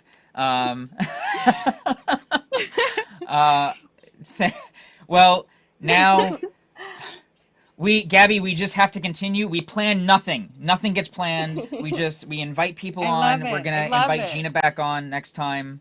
We wing it. That's our mantra on the DigiCast is we wing everything. We get Joshua. Oh, I called him out. That's our producer's name. Well, too bad. You're famous now. Sorry, buddy. He took it well. Our producer's famous now. We're going to have to keep him around and just wing everything and let him deal with our crap. Let's all go the time. for it, guys. Let's go for it. This is 2020. Everybody's And- dreams can come true. Like, we're all starting from a really crazy place. And I think the best thing that we could have learned from 2020 is that, I think that we all had to like spend some time with ourselves and really figure out, what are we passionate about? Like, what are we each individually passionate about? And let's go for that. Let's actually kind of, find the people that you relate to, like find the people that inspire you, find the people and maybe, maybe I need to get on Twitch, because maybe that's like a whole thing. Like maybe there's people, I don't Yes. really talk to a lot of We- people, which is why I'm super excited to talk to someone right now. All right, it's happening here. Gina, let us do this. You are going to be. We need to plan out and make. This will not just be your introduction to Twitch. It's going to be your deep dive start. into the world of Twitch and the start of it. We will do it together. I We have love some it. other great I'm people so on. excited. We'll do. And that's got to be it. This is our thing here at the DigiCast. It will be we are going to introduce everybody to the stars behind incredible roles and who they really are as people, and get them to play fun games, fun things. It's happened here. Yes, and I think it went over. Yes, I It love really it. did. It went over so well, even starting when we had Ashley and we had Sean on, and I think I said it then too. It's just like you don't get these personal connections all the time, and you get these over edited, and they have their place, right? Like those interviews have their place. They're awesome. But this is so. But we're here I don't to know, talk like personal friends. Matters. We're here to talk about our fandoms. We're here to talk about No, the things we Gabby, love. we're here. No, We're here to make Okay. friends and talk. that's true. We're not That's true. talking like friends. We're here to make friends and talk. Wait, so how long have you two Uh, known each other? Are you guys in this? You guys are coming, or are you guys in different rooms? And We're in different We are. states, but Oh, we where are have you gotten at? the chance. I know he's in New York, right? You're in Yep. I'm in Yes. Central Florida, Mickey Mouse's backyard. Central Florida. Oh, hello. Yep. Did you But guys yeah, get but we affected by the hurricane? Thankfully, no. Thankfully, we've been pretty lucky. The last few just kind of missed us. But you know, as a Floridian, I am always prepared, always waiting for it. Yes. Yeah. Yeah. Well, bless you in Florida and all the people that are being affected by the weather out there. Yeah. I'm on Absolutely. the West Coast, so I'm out We're here. we're a triangle between the three of us. But maybe that's what's really great about like connecting online. I need to do this more. Yes. I mean, it's really cute. Like during this whole quarantine thing, like my grandparents who are in their 90s are like now they're FaceTiming regularly, which is so cute. Right. That's amazing. Yeah. I mean, like it's just everybody's. I mean, in a way, 2020 has brought people closer together, and I encourage that. So I'm gonna try to figure out. I think the first month of lockdown, I was a little freaked out and depressed, and we actually finished wrapping the second season of Mandalorian 4 days before California got locked down. Wow. So I think it was around 4 days before. So we were able to finish it, which was awesome before all of this happened, which has been, super exciting, seeing everything that's happening in the world. And you're like, oh my gosh, but still, like we got the job done. And that is the best feeling in the world. Yeah. Absolutely. That is I good timing, have- at least. Yeah. Now you brought up that you've been FaceTime with your grandparents. Have they watched the first season of Mandalorian? No, my grandparents, I don't think that they have. My grandparents, well, my papa Jack, I think he's 94 now. He came to one of my fights, only one of my fights when I started mixed martial arts, and That's amazing. he went to a Muay though. Thai fight. Yeah, and he went, this was like a decade ago, but he went to one of my fights and I won, and it was really aggressive. I was fighting this Brazilian girl, and she was like talking all sorts of shit across the ring, and I was just like, okay, this is like, and my papa was there. He taught me, I mean, he coached me in basketball. He is the reason why I am the way I am today, is because that man is a diamond in the rough. Like, he's beautiful. He's the most beautiful person I know, along with my grandmother. Those two are just, so he came to one of my fights and he said, you know what, that was enough anxiety for a lifetime, because he's so protective, and he said, I'll never ever watch you do that again. So I mean, he's carried that over into movies as well. He just doesn't like to see me get punched in the face, and even in a fake way. So it's a hilarious thing. I'm like, but That's Papa, it's fake. understandable. That's Yeah. That's sweet. Yeah. But the rest of my family watched it, and now I have a ton of nieces and nephews who are running around popping my Lego head off of. I mean, I don't know what is with like children, but everybody's taking like the heads off, and like they're destroying the cartoon. Like, I'm like, guys, like, it's supposed to be like a collector's item. You're popping your head off. Like, it's hilarious. They're all, like, my cousins. Well, they have the pictures real of, like, them holding my body, and I'm like, okay, cool. well, they get to see the real thing though at family gatherings, so they can just. Yes, I guess yes, and at destroy family the gatherings, toys. they're chasing Cara Dune. Like, I went to a family gathering, and I had like a bunch of 8-year-olds chasing me around the house with pillows. And if you remember pillow fights when you're younger, they are violent and they are scary, Yeah. and like kids don't play around, so they're just chasing me. They took some video. I was like running from like 10 kids because they're like all chasing me with pillows. So yeah. No, I'm very popular with their the viewpoint children is in the family now.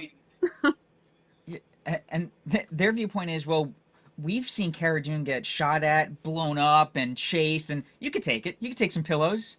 And they're like, But Oh yeah, yeah. On top of that, that- I just think my natural, like, I think who I am is just like kids. They just like think I'm one of them in a funny little way. It's hilarious. Like That's they're awesome. constantly punking me, and they're constantly like just like they think, and you know what, dogs and puppies too. Like everybody think like it's hilarious. I'm like, I don't know how to establish that's a dominance here. sign. No, that's a sign of like a good person, I think. I think you're, if you get along well with the kids and with puppies, that, I think you've Oh, got thank a good you. a good heart.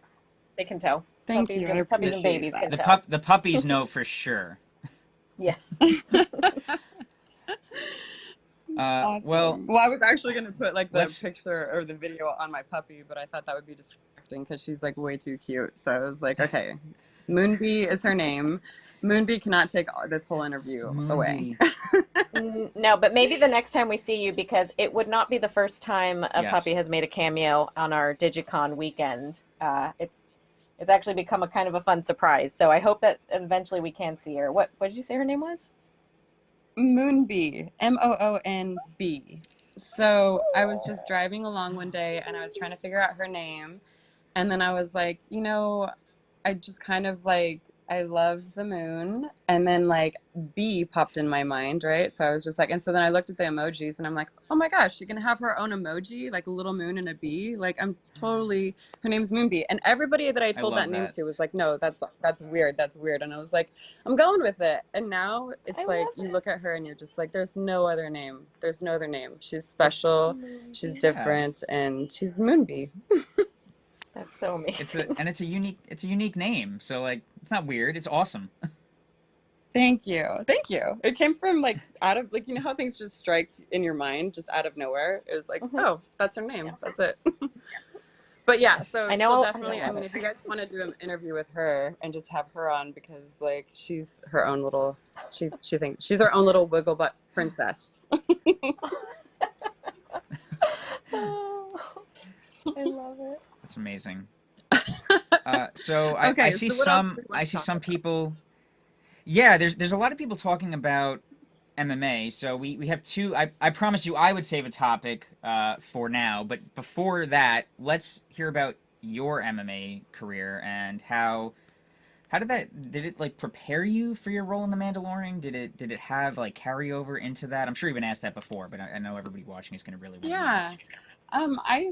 I did mixed martial arts since I was 21 years old, and I had been one of those people that would like be very quiet, and I'd walk into we'd go out, I grew up in Las Vegas, so we grew up like, we were partying probably from 16, all the way till, 21. I got the majority of my partying out in those years, unfortunately. Like, I feel like it's kind of refreshing when people don't do that and they save it till they're 21. But for me, I was like educated early.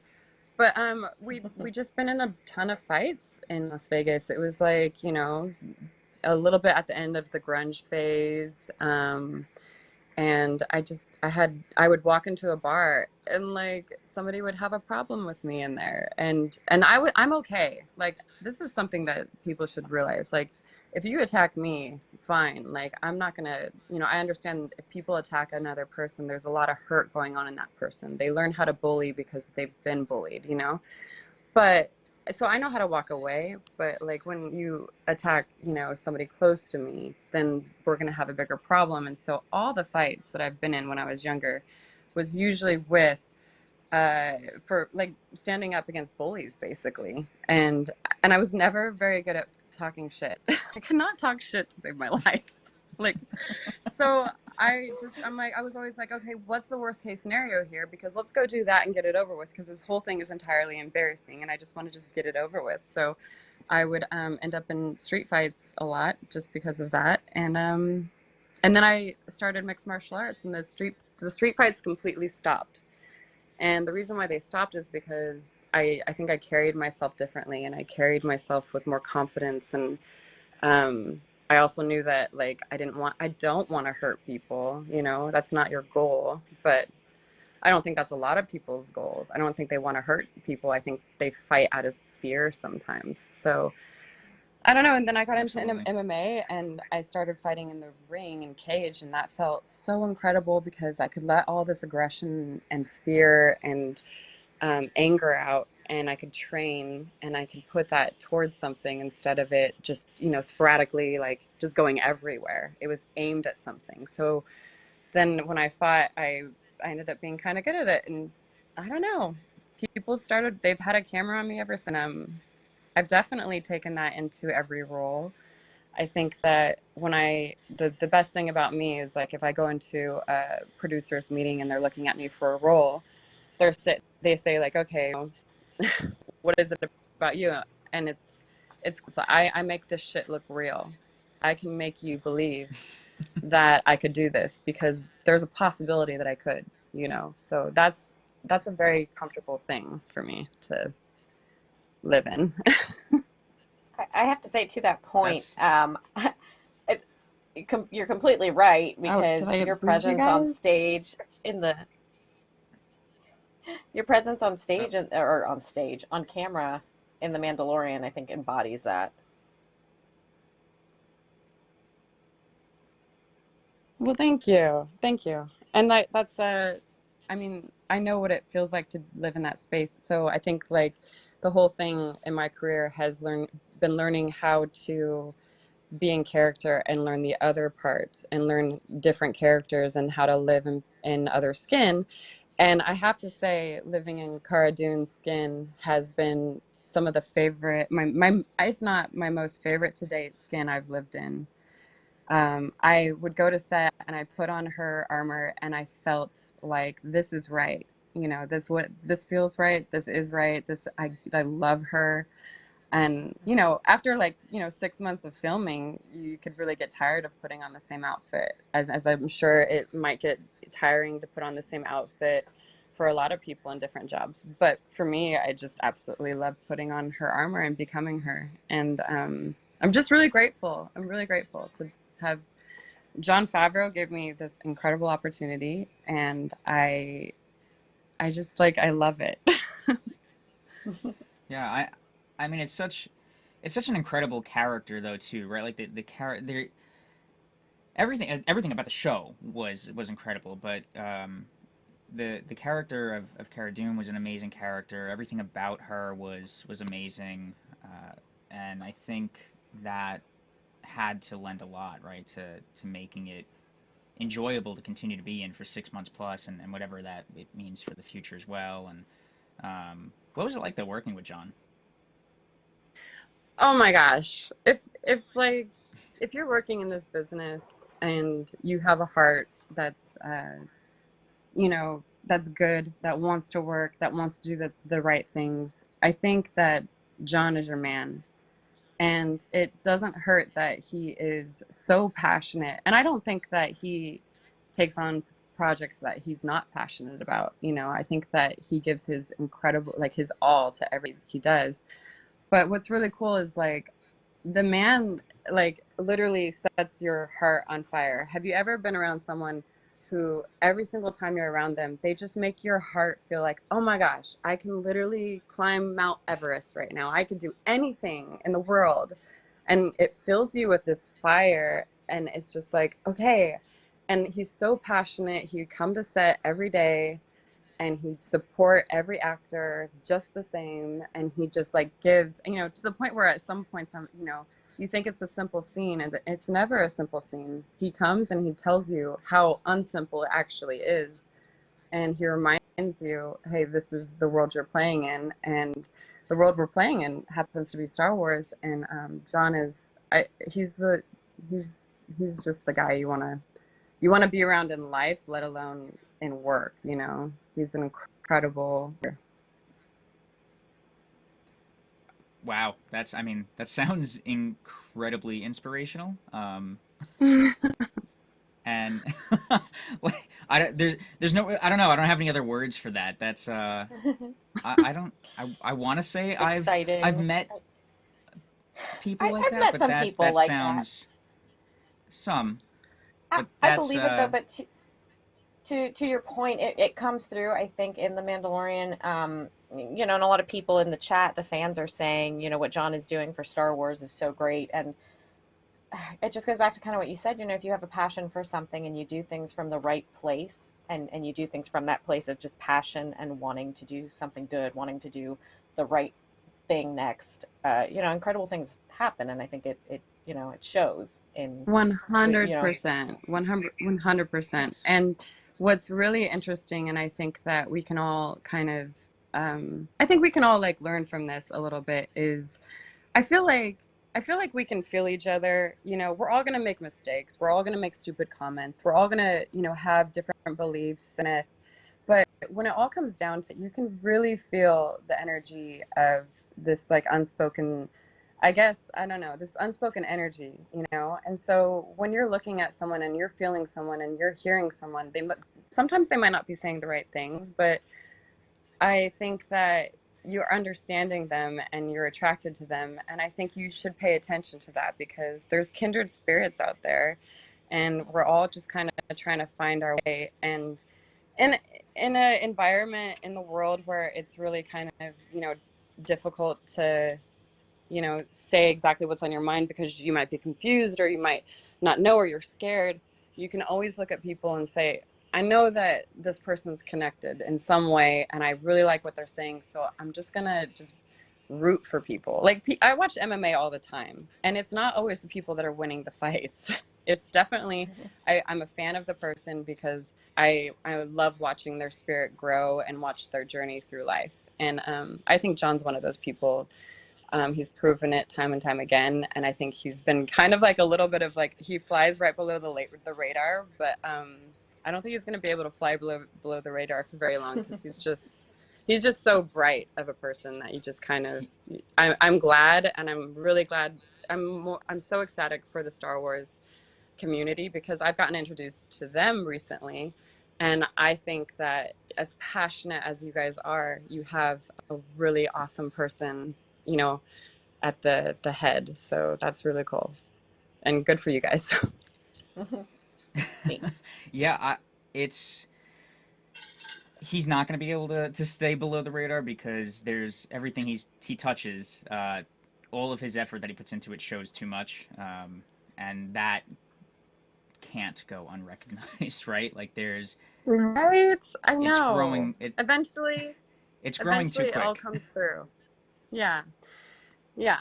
And Dave Filoni too, he you know, one of my favorite stories with him is, you know, being on set, and you know, you're on set for so many hours a day, and Dave Filoni, you know, like we're all just melting into our like set chair, just like, oh my gosh, how like makeup's melting off, you feel like you're just melting.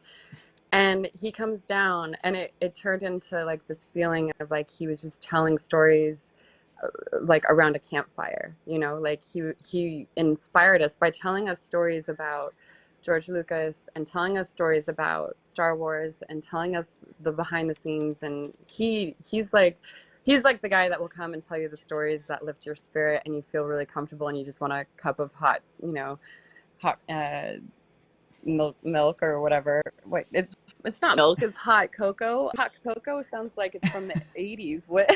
I don't drink it, but like hot milk or chocolate milk. Chocolate milk. Let's ask Oh the my fans. word. What do hot milk or hot cocoa? Yeah, Let's see what they say. Broth. Oh my God, broth. How did we miss that reference? Oh, Yes. spotchka. Maybe some Broth? spotchka. So you said that it was a recent introduction to the Star Wars fan base. Is The Mandalorian your first introduction to Star Wars, or did you have any history or relationship with Star Wars prior to being in the series? So prior to being in the series, I went to all the movies and I would go with friends, but I went with friends who are genuinely like Star Wars fans. So I've understood the difference between just a casual fan and a real fan. And I went with real fans, which I didn't even know they were real fans until we'd walk out of the studio or walk out of like and I was like, oh my gosh, that was so uplifting and I really liked it. And like this person would be saying like all sorts of weird shit. And I'm like, whoa, like, what are you saying right now? I was like, There, wait, didn't we just the best way I Go describe it ahead. is, a true Star Wars fan when extreme passion, I'm gonna say, comes through in the conversation. Yes, yeah. And there was definitely passion from people I didn't know that, like, I thought we were just going to see Star Wars. And but so I'll say this, and I'll say this to all the Star Wars fans. Extreme passion is a wonderful thing to have, but without compassion, there's not a genuine love. And I think that in order for us to kind of, because I'm now becoming an extreme passion Star Wars fan, and I think that in order for us to keep this world pure and uplifted and really kind of exciting, we have to understand that, you know, stories take time to be told, and your vote matters in this. Your Star Wars, the Star Wars fans do matter, and what you say matters. So if you didn't think that you were a part of it, believe that you're 100% a part of everything, and to just kind of open your hearts to understanding that, like, people don't know, you know. I didn't know. And now I've gone through all the movies and I watched them and I watched them and I watched The Mandalorian, and I was really happy to see what we did with The Mandalorian. It just completely, it was really funny. A lot of my friends who were so harsh watched The Mandalorian and then came through on The Mandalorian, and they were just like, because they don't really, like, my friends don't want to watch anything I do because, we like to keep it, we like to keep it, like, I will actually tell them, don't watch anything. But I told them that they could watch Mandalorian because I felt like it was wrong to steal Star Wars from them. And so then they watched it and they were so proud and so excited of how The Mandalorian was done. And they thought it really brought an authentic, genuine, cool, and new thing to it. So it was really cool. It's really cool. I'm really proud to have been a part of this project. It's really changed my life. I think I'm excited to talk about it. And I'm excited for everyone that gets to touch this project, including the fans. I'm just excited to see where it all goes, as well as you guys. Oh, thank you. Well, I know we're huge Yeah, fans, thank you. and I think everybody, I remember when it came out, we have like a company chat that we're in, and it blew up with everybody, no matter what property they worked with, who they were, everyone just went crazy over The Mandalorian. And in my opinion, I've said this kind of openly too, for me, it was my favorite thing to happen to the Star Wars franchise since the original films.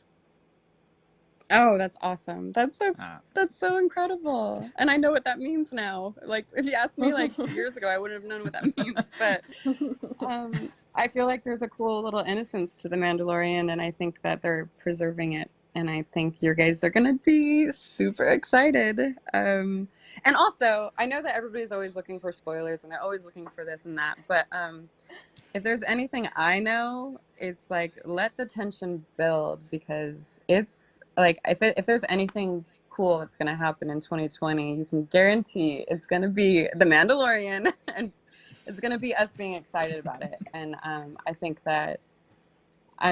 it's just going to be a little angel on everybody's shoulder that's going to come out, and people are just going to freaking love it. It's going to be really cool. Yeah, in these times, like, these are the things we have to look forward to now. And, it's fun. It kind of reminds me a lot of the stuff we talked to Ashley about, these things that are like their hope for us. They aren't just TV shows. They aren't just fandoms. They're things that represent, hope for us. A new hope. A new hope. Yes. And it's so great, everyone in the chat is always blowing up with people wanting to know about season 2, and I know we can't really talk too much about it, but we're talk about what? What are we talking about? Yeah, there's not, what thing? There's not. That's, I don't know what you're talking about. You guys, let's not lie to anybody. There is a season 2 coming out, and guess what? It's gonna be amazing, and this is all just the beginning of something even greater. And I think that we can all just kind of let it breathe and let it be what it is, and let it grow and enjoy it. Like, nobody wants any spoilers. Nobody like, stop looking for spoilers. Yeah. Just let yourself be surprised and let yourself just There, enjoy the new fans that come in and educate them with love. And let's just, I don't know, I'm all on board with Star Wars, again, changing the world at a really, really hard time. So yes, and there's so much in season 1 for me too that if I had any of that spoiled for me, I just would have been angry, right? Like there were so many amazing surprises exactly. that were just it's the wow factor that you'll never forget, but you can never get back, right? And if Yeah. it was spoiled for you, you never would have had in the first place. It's worth the surprise and the shock and awe that comes with. And so just be prepared to have all your shock and awe. Because there's some geniuses behind this, the whole, I have to tell you, the whole, everybody that's worked on it, you work on some jobs and people aren't passionate. And I have to tell you, Lucasfilm and Disney, and I mean, I have just now been texting with my hair and makeup that worked on the Mandalorian with me. And those are friends for life now, because like everybody's doing it from, the lighting to everybody's doing it with Star Wars shirts on, and they do it with pride and respect and with their full hearts, and we're all putting in major hours, and there's nothing lazy about this production. It is like the top level of things on top of, you can have the top level of things and have people not be passionate about it.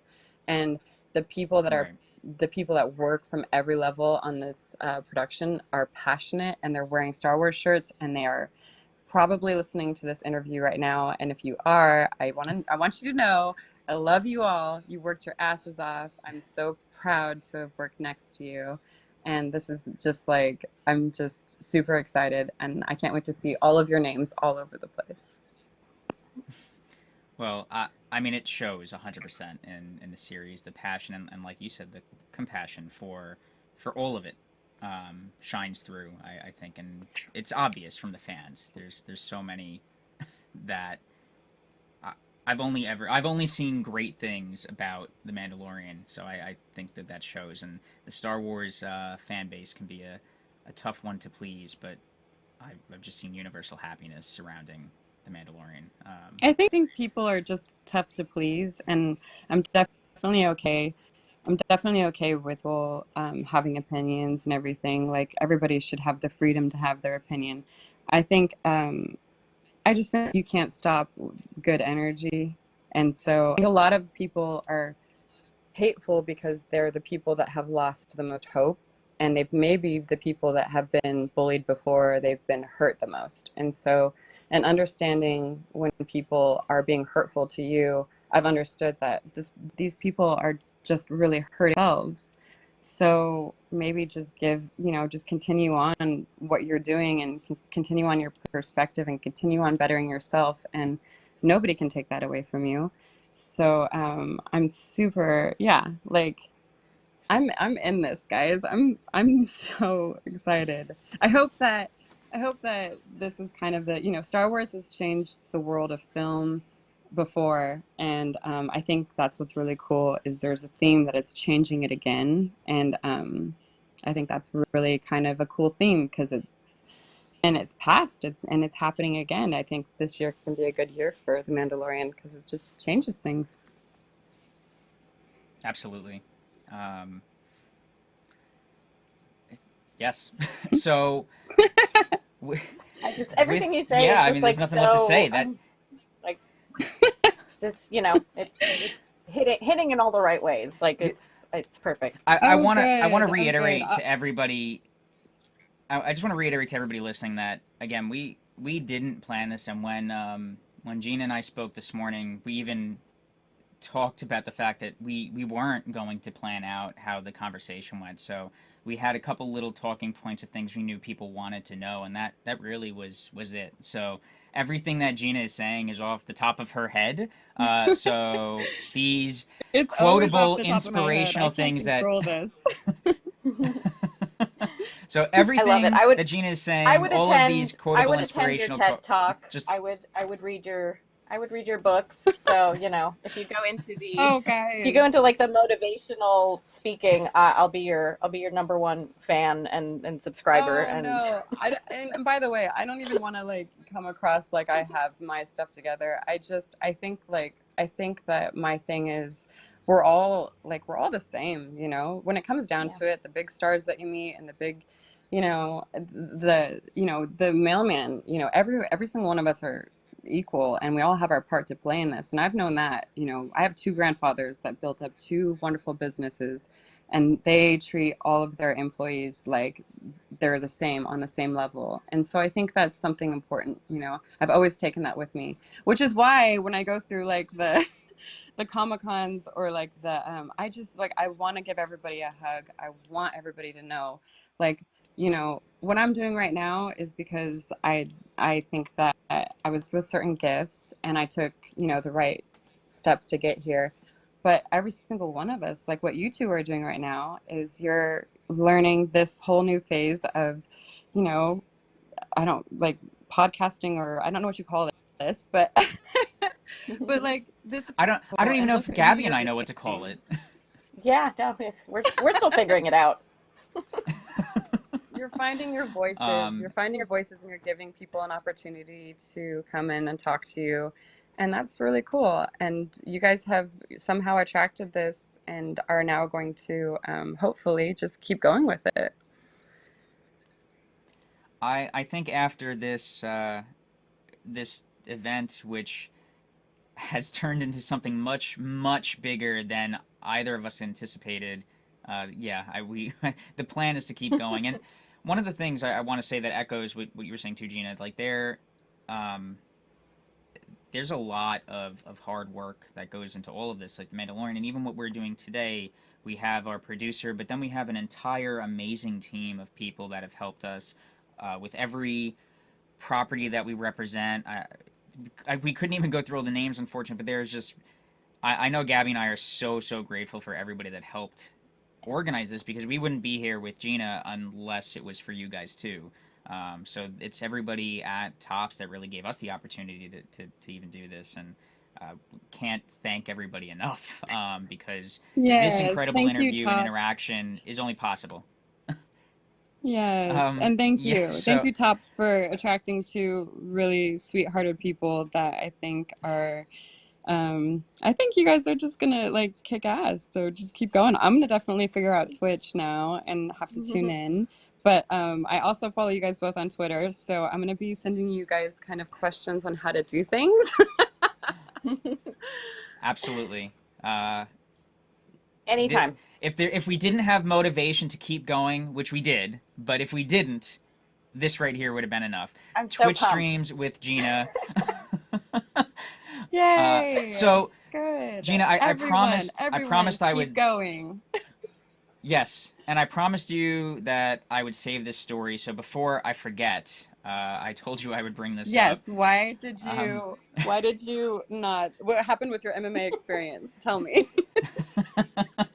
uh, I was I was fairly young, but I had done mixed martial arts for years growing up. From like, so my father, I'm gonna go to the beginning of it quick. How I even got into it.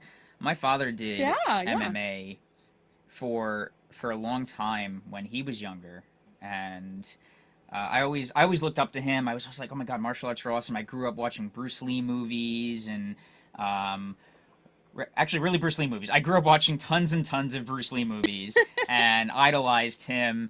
And my dad practiced the same martial art that he did, Wing Chun and Jeet Kune Do, which was invented by Bruce Lee. And so I grew up with I grew up surrounded by that. And when I was maybe like 14, randomly I attend these Scottish game festivals every year. I didn't get to go last year, unfortunately, but I Oh, ran cool. into the person that taught him growing up. I was Oh my with my gosh. father. We ran into him. Yeah, and he agreed that he met me. He was talking, and he's like, "Would you like me to teach you how to do the same thing I taught your father?" And I was like, "Oh my god, yes! That's amazing." and he had trained with one of the students of Ip Man. So if anybody knows him, that he's the founder Wow. of that art. Yeah, I just quoted the other day. Yeah. So I trained for a while, and MMA at the time wasn't. I don't want to say it wasn't mainstream. Like MMA was still a thing, but like it wasn't widely. You're talking. I'm 29 now. You're talking like I don't know, 10 years ago, many years ago, and MMA. Oh, I schools understand years weren't a ago because big- I was like doing it. Yeah, and like the schools weren't like a big thing yet then. And like there wasn't a lot of places unless being a female walking into the gym was not a big thing. I was like the only one. It was, yeah. So I trained in a basement of a karate school, doing Chinese martial arts mixed with like Hungar and a little bit of Japanese martial arts then too, and Muay Thai that's was something I never got to amazing. do and I really wanted to. So it got to the point where Oh, we were going Muay to do Thai is tournaments what in. you should do. Just gonna drop that. I want to. I have wanted to learn Muay Thai for a long time, and if I get back into anything, it will be that.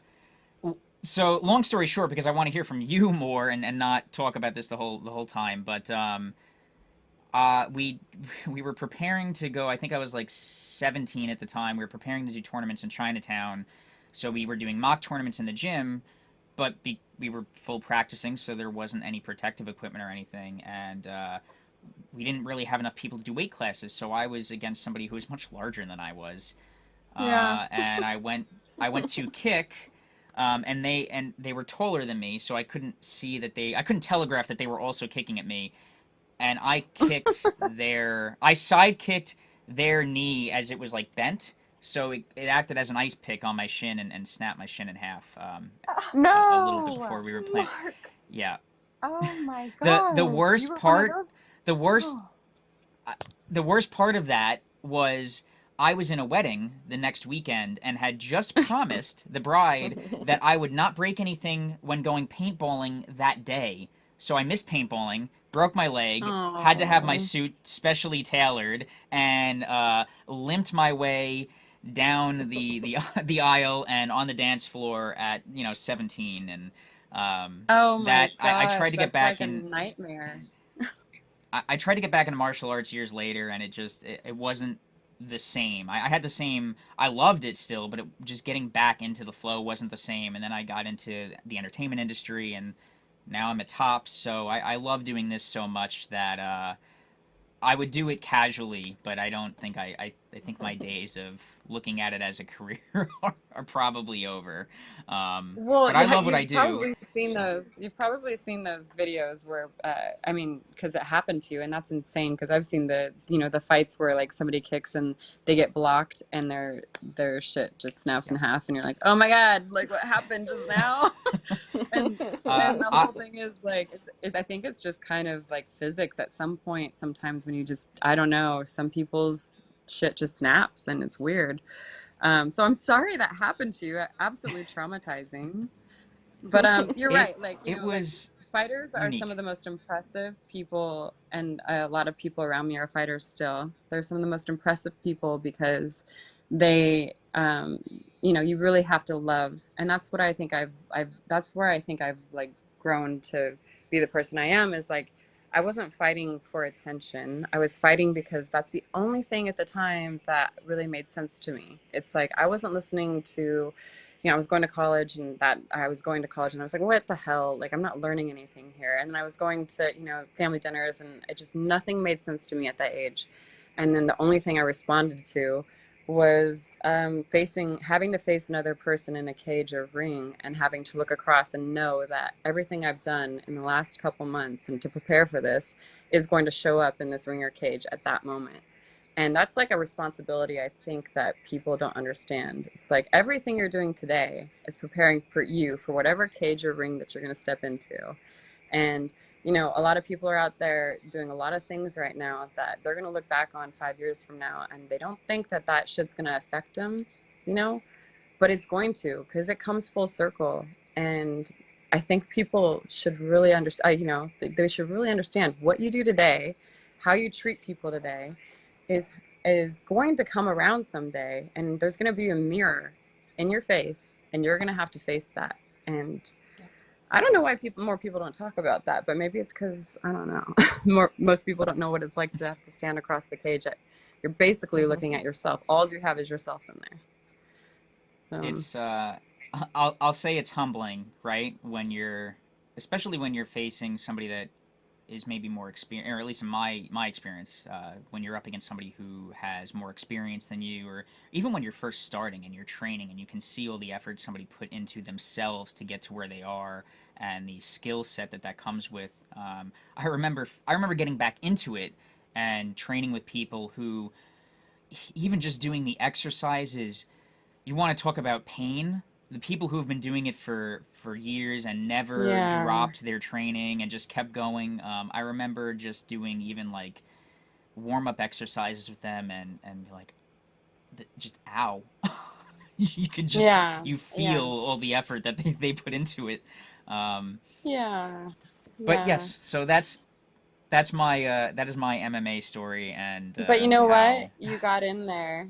You got in there when a lot of people haven't been in there, and that's something really to be proud for, you know, because you got in there, and that's cool.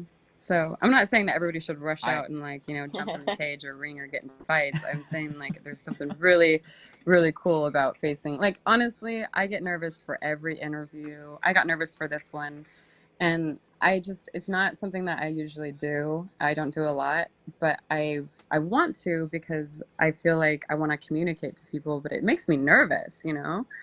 And, you know, I think every single time I do it, I feel like, oh God, I feel better for facing a fear, you know, even if it doesn't go the way I thought it was going to go, or, you know, I just feel better for it. So, there's something to that, facing your fears, right?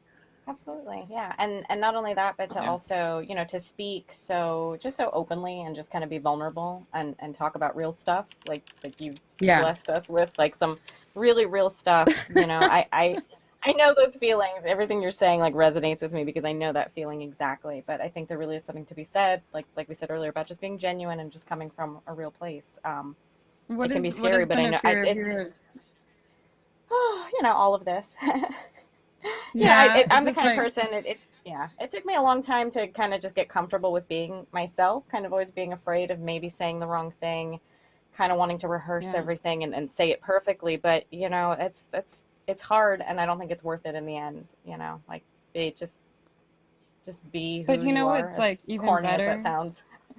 I know. I say a lot of corny shit too, and like, I really, you know, you can tell that you mean it, you know, like, this is something that you actually care for, and, you know, maybe, you know, it's not going to be easy, and it's not easy for you, but maybe people like you, and I've gotten this compliment a lot, is like, you know, maybe there's a place where more people who usually wouldn't do this fear, because, okay, I don't look like an actress, I don't look like a fighter, I don't look like any of these things, but maybe there's a place for that, because look at how many people you might inspire by, you know, being yourself and loving yourself. You really just have to love yourself and be okay with, like, you know, just shrug off the people that don't get it. If they don't get it, then who cares? Like, you get it, you understand. If this lights you on fire, then do it. And that's what people need to do. Light themselves on fire. Not literally, guys, please do not light yourself on fire.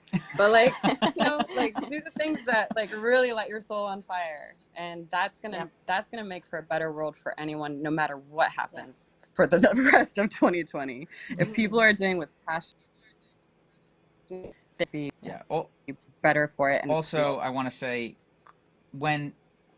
if you're saying something that's quote unquote corny, but you mean it, it's not corny. It's what you said before. It's compassion. And I think that something, I mean, at least for Gabby and I too, like this, about the entertainment industry, about celebrating these properties with people, and these interviews with people like you, this is an interaction this is a real, raw interaction that people get. I think this is just meaningful, right? And this is a look into the entertainment industry. Well, I don't know how to live any other way. Don't get. Good. I think it's the way. This is the way. There, I did it, Mark. This is the way? I really don't. I really don't know how to live any other way. So our producer hit us I with don't this know before, any and other I way. didn't. This is the way, okay? Yes. Yes. Our producer hit us with this before, and I wanted to. It's not even a humble brag. It's just a straight brag.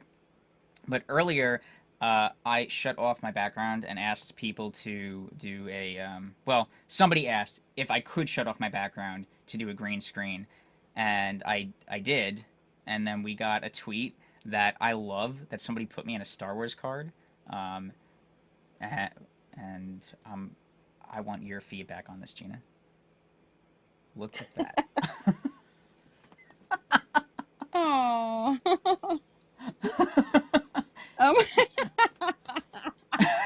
Wait. Somebody saw you in a different way. Right? Is this how people see you? I don't know. There was another one Oh my of me God. floating around The from internet, Marvel. the internet wins so much.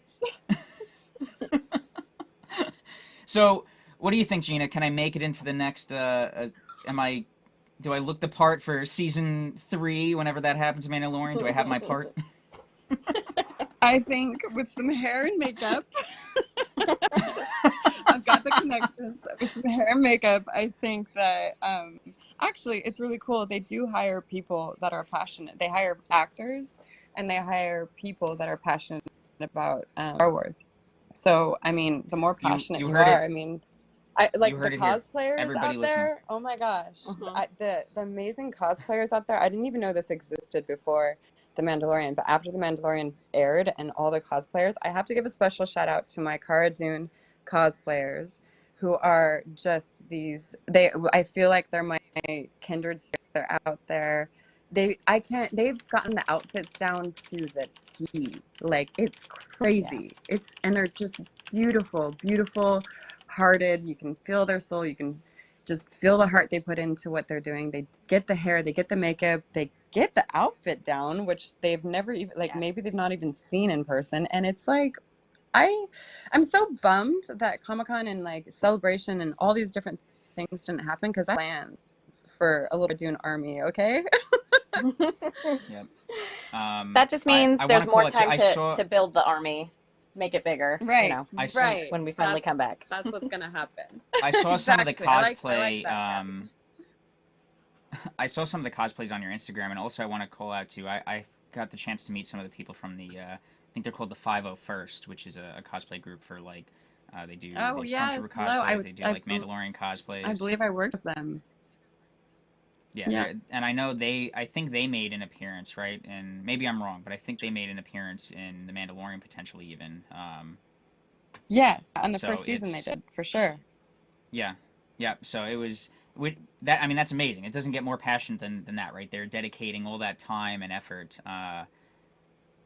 into these And a lot of those incredible. people that showed up, if not like all of them, they all had made their own costumes, I believe, is what I was told, is they showed up in perfect uniform and perfect, I mean, like putting like the set designer, like the wardrobe is fantastic, by the way, they're fantastic. But like when people show up to set and they actually are wearing their own stuff, you're like, damn, that's so talented. Like you're an artist, you're passionate, you're now an actor in the background and you're doing this. Like it's really like, I think that's where it's at. Create your own product and then you use that and who knows where it will go, you know? Maybe it starts on the Mandalorian set, but maybe it goes further from there because people don't have the discipline to do their hair, makeup, their wardrobe, and their acting. Like all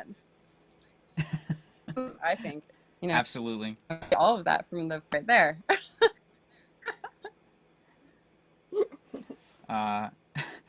Well, I just realized what time it actually is, and I could honestly, Gina, I could talk to you for the next. We could do a 6-hour show, and I don't think we'd run out of things to talk about. If I'm being perfectly honest, I mean, it's been so great talking to you. Thank you so much for coming on here. We really so do much. appreciate it. Oh, thank you. Thank you. I've really enjoyed you guys have been like kind of the first interview I had, but really appreciate it. And I don't get to see the comments that you guys are looking at, but I hope everybody out there is, you know, not just focused on like the bad in the world, but really focused on the things that are good and that we can actually get excited about together. And yeah, I think that I am let's seeing light some hope on nothing fire but love. here within us. And, Yep. oh, good. Well, hello, Twitch. Absolutely. I hope to join you soon. I've got 2 people that are going to teach me the ways of Twitch now, so tell them what I should play.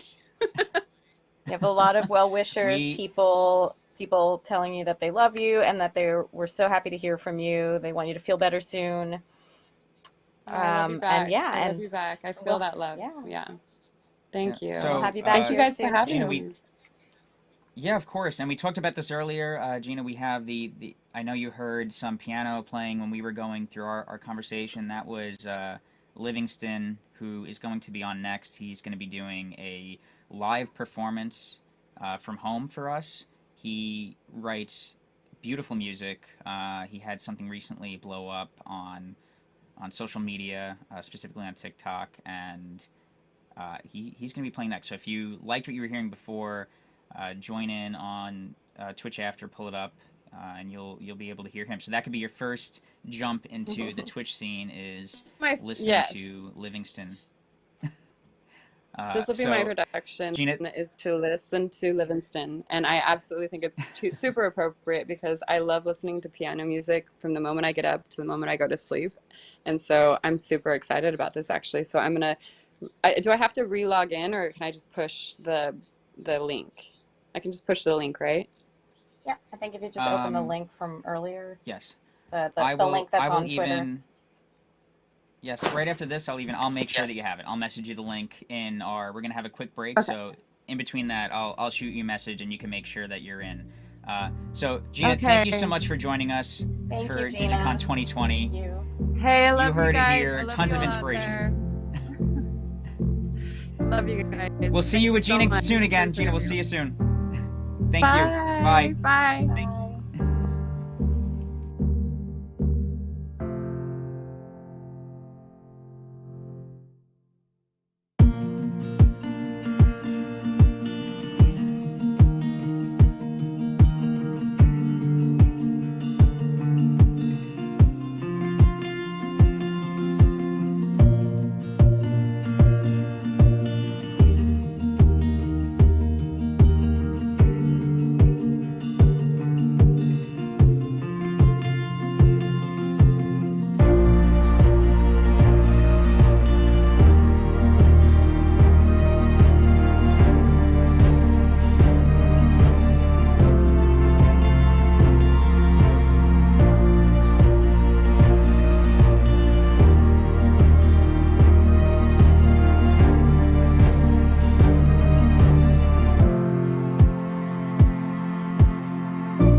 Hello and welcome back, everybody. After that incredibly inspirational interview with Gina, I have to say it again, and now she's listening also, so I want to make sure none of that was planned. So thank you, Gina, for giving us you and the fans so much. those incredible memories and that amazing interview. And again, she's coming back. We're gonna have a video session with her where we're gonna do we could talk some more Mandalorian, but we're gonna have some fun games and stuff that we'll play with her. We'll end up talking to her after this and figuring out what exactly we'll play, but we'll find out some awesome things to play. We can engage with everybody here watching. So yeah, absolutely. Next on the schedule, we have another incredible guest, and I have spoken with this person quite a bit, and they are equally as inspirational. One of the best people I've ever talked to. He's got an amazing story too, and he's been inspired by Pixar and Disney, and is here today to join us. Please welcome Livingston.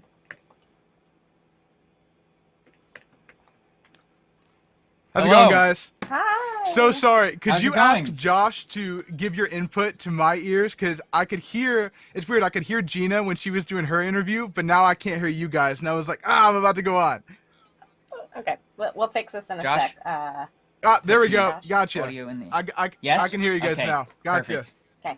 Yes, What's up? and everybody giving Josh credit. Give Josh tons of credit, because without him, we could not do this. See? Every step of the way, all the things that are moving, all the transitions that are happening, the music, all of that stuff that's going on is thanks to him. So thank you, Josh. Thank you, Josh. Really, I hope after this we get to work with you more, because this has been an amazing experience, and you've helped make DigiCon what it is. So he is one of many behind the scenes that is making this happen. Again, I apologize if you've been talking to me for the last 5 minutes. Josh saved the day. All No we did worries. was we introduced you, hyped you up, and we're here now. So we're gonna talk for a little bit with Livingston, and I won't say it's a surprise, but as you all know at this point, he's gonna be performing for us live. So Livingston, why don't we start with... Sure. Actually, let's just start at the beginning. How you're even here today? And Yeah, totally. Livingston was making TikTok videos of his music and a lot of covers, which, by the way, if you look him up on TikTok, I haven't actually told you this yet, but your covers are some of my favorite I've heard. Thank you so ever. much. That's so nice of you. Thank you. I'm glad you like them. So go check out his covers, but I remember, I think the first song I actually heard of yours on TikTok wasn't Fairy Tale. I think it was Carnival. You had, Sure. Was that, did you put Carnival out before Fairy Tale, or did it just happen to work that way in the magic of TikTok? It's interesting because Fairy Tale had been out since February this year, and it kind of just flew under the radar, and I never really did any social media posts about it, and I hadn't built a fan base up. And it's interesting because I was maybe at 1,000 followers on TikTok when I posted that Carnival video, because I was like, well, this is a song that's not out yet, and I like it, but I don't know how it's going to perform in streaming world or whatever, so I'm just going to give it a try on here. And, I'm thankful the video got some traction, and that ended up pushing Carnival out to a lot of people who otherwise wouldn't have been able to see it. So that's probably the first song that I really went hard on TikTok. And then I remember, so I did see that. I think I liked it. And then the magic that is TikTok's spy algorithm was kind enough to present me with Fairy Tale. And we were in the middle of planning DigiCon. Well, we weren't even in the middle of planning DigiCon. I think we were like a week out. And I was listening to your music. I had listened to that not song. only I found it on that, Spotify. Not only that, but then as soon as you discovered it, you sent me a message at like 2 a.m. like That's a too wall of sweet. text of like, hey, you need to check this out, and we need My to heart. find some way to get him involved. And so yeah, of course I Thank went you, and checked Mark. it out, and Well, it Appreciate it, was Mark. shortly after that that I tracked down, I bounty hunted your the people that you work with, and fortunately found a contact, reached out, and then you had, I think, messaged me on Instagram right shortly after that. Sure. And I think we were only we were 1 day away from Wow. starting when this conversation Wow. happened.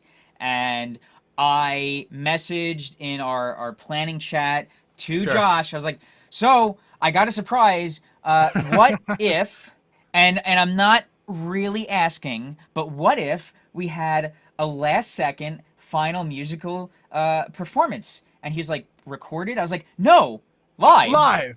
And he was just like, and he's like, I'm not gonna say no, so let's make it happen. And Man, I here we are. appreciate it. We're I here. appreciate the opportunity. It means a lot to me. Thanks for reaching out.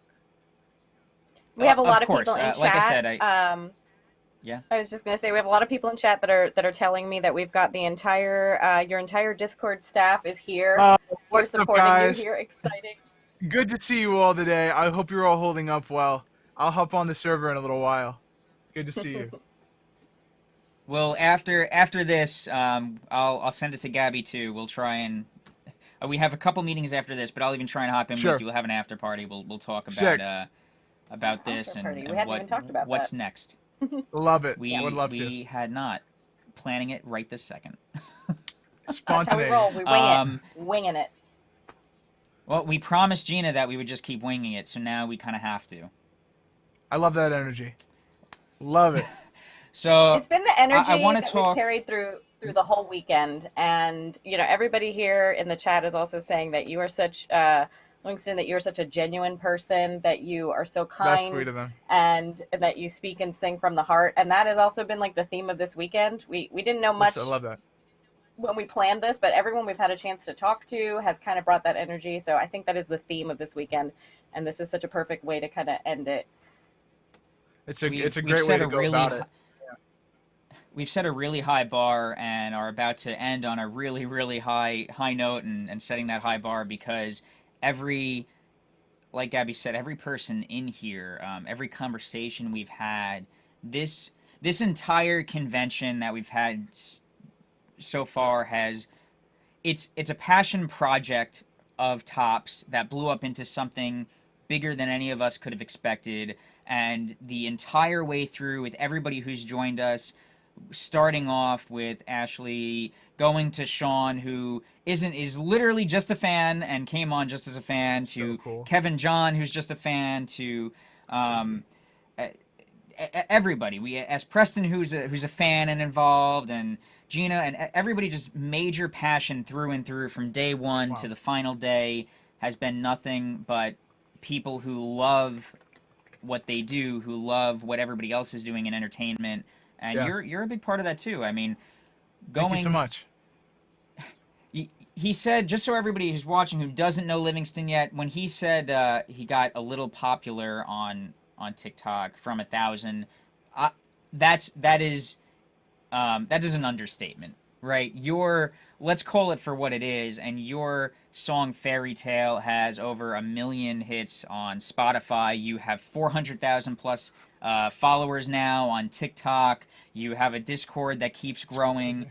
It's crazy. You are you are the definition of up and coming. You're here. I can't believe it. That's why. And this is from his. Is this your first EP? First EP. Yeah, I sat in my bedroom forever and made stuff. Yeah.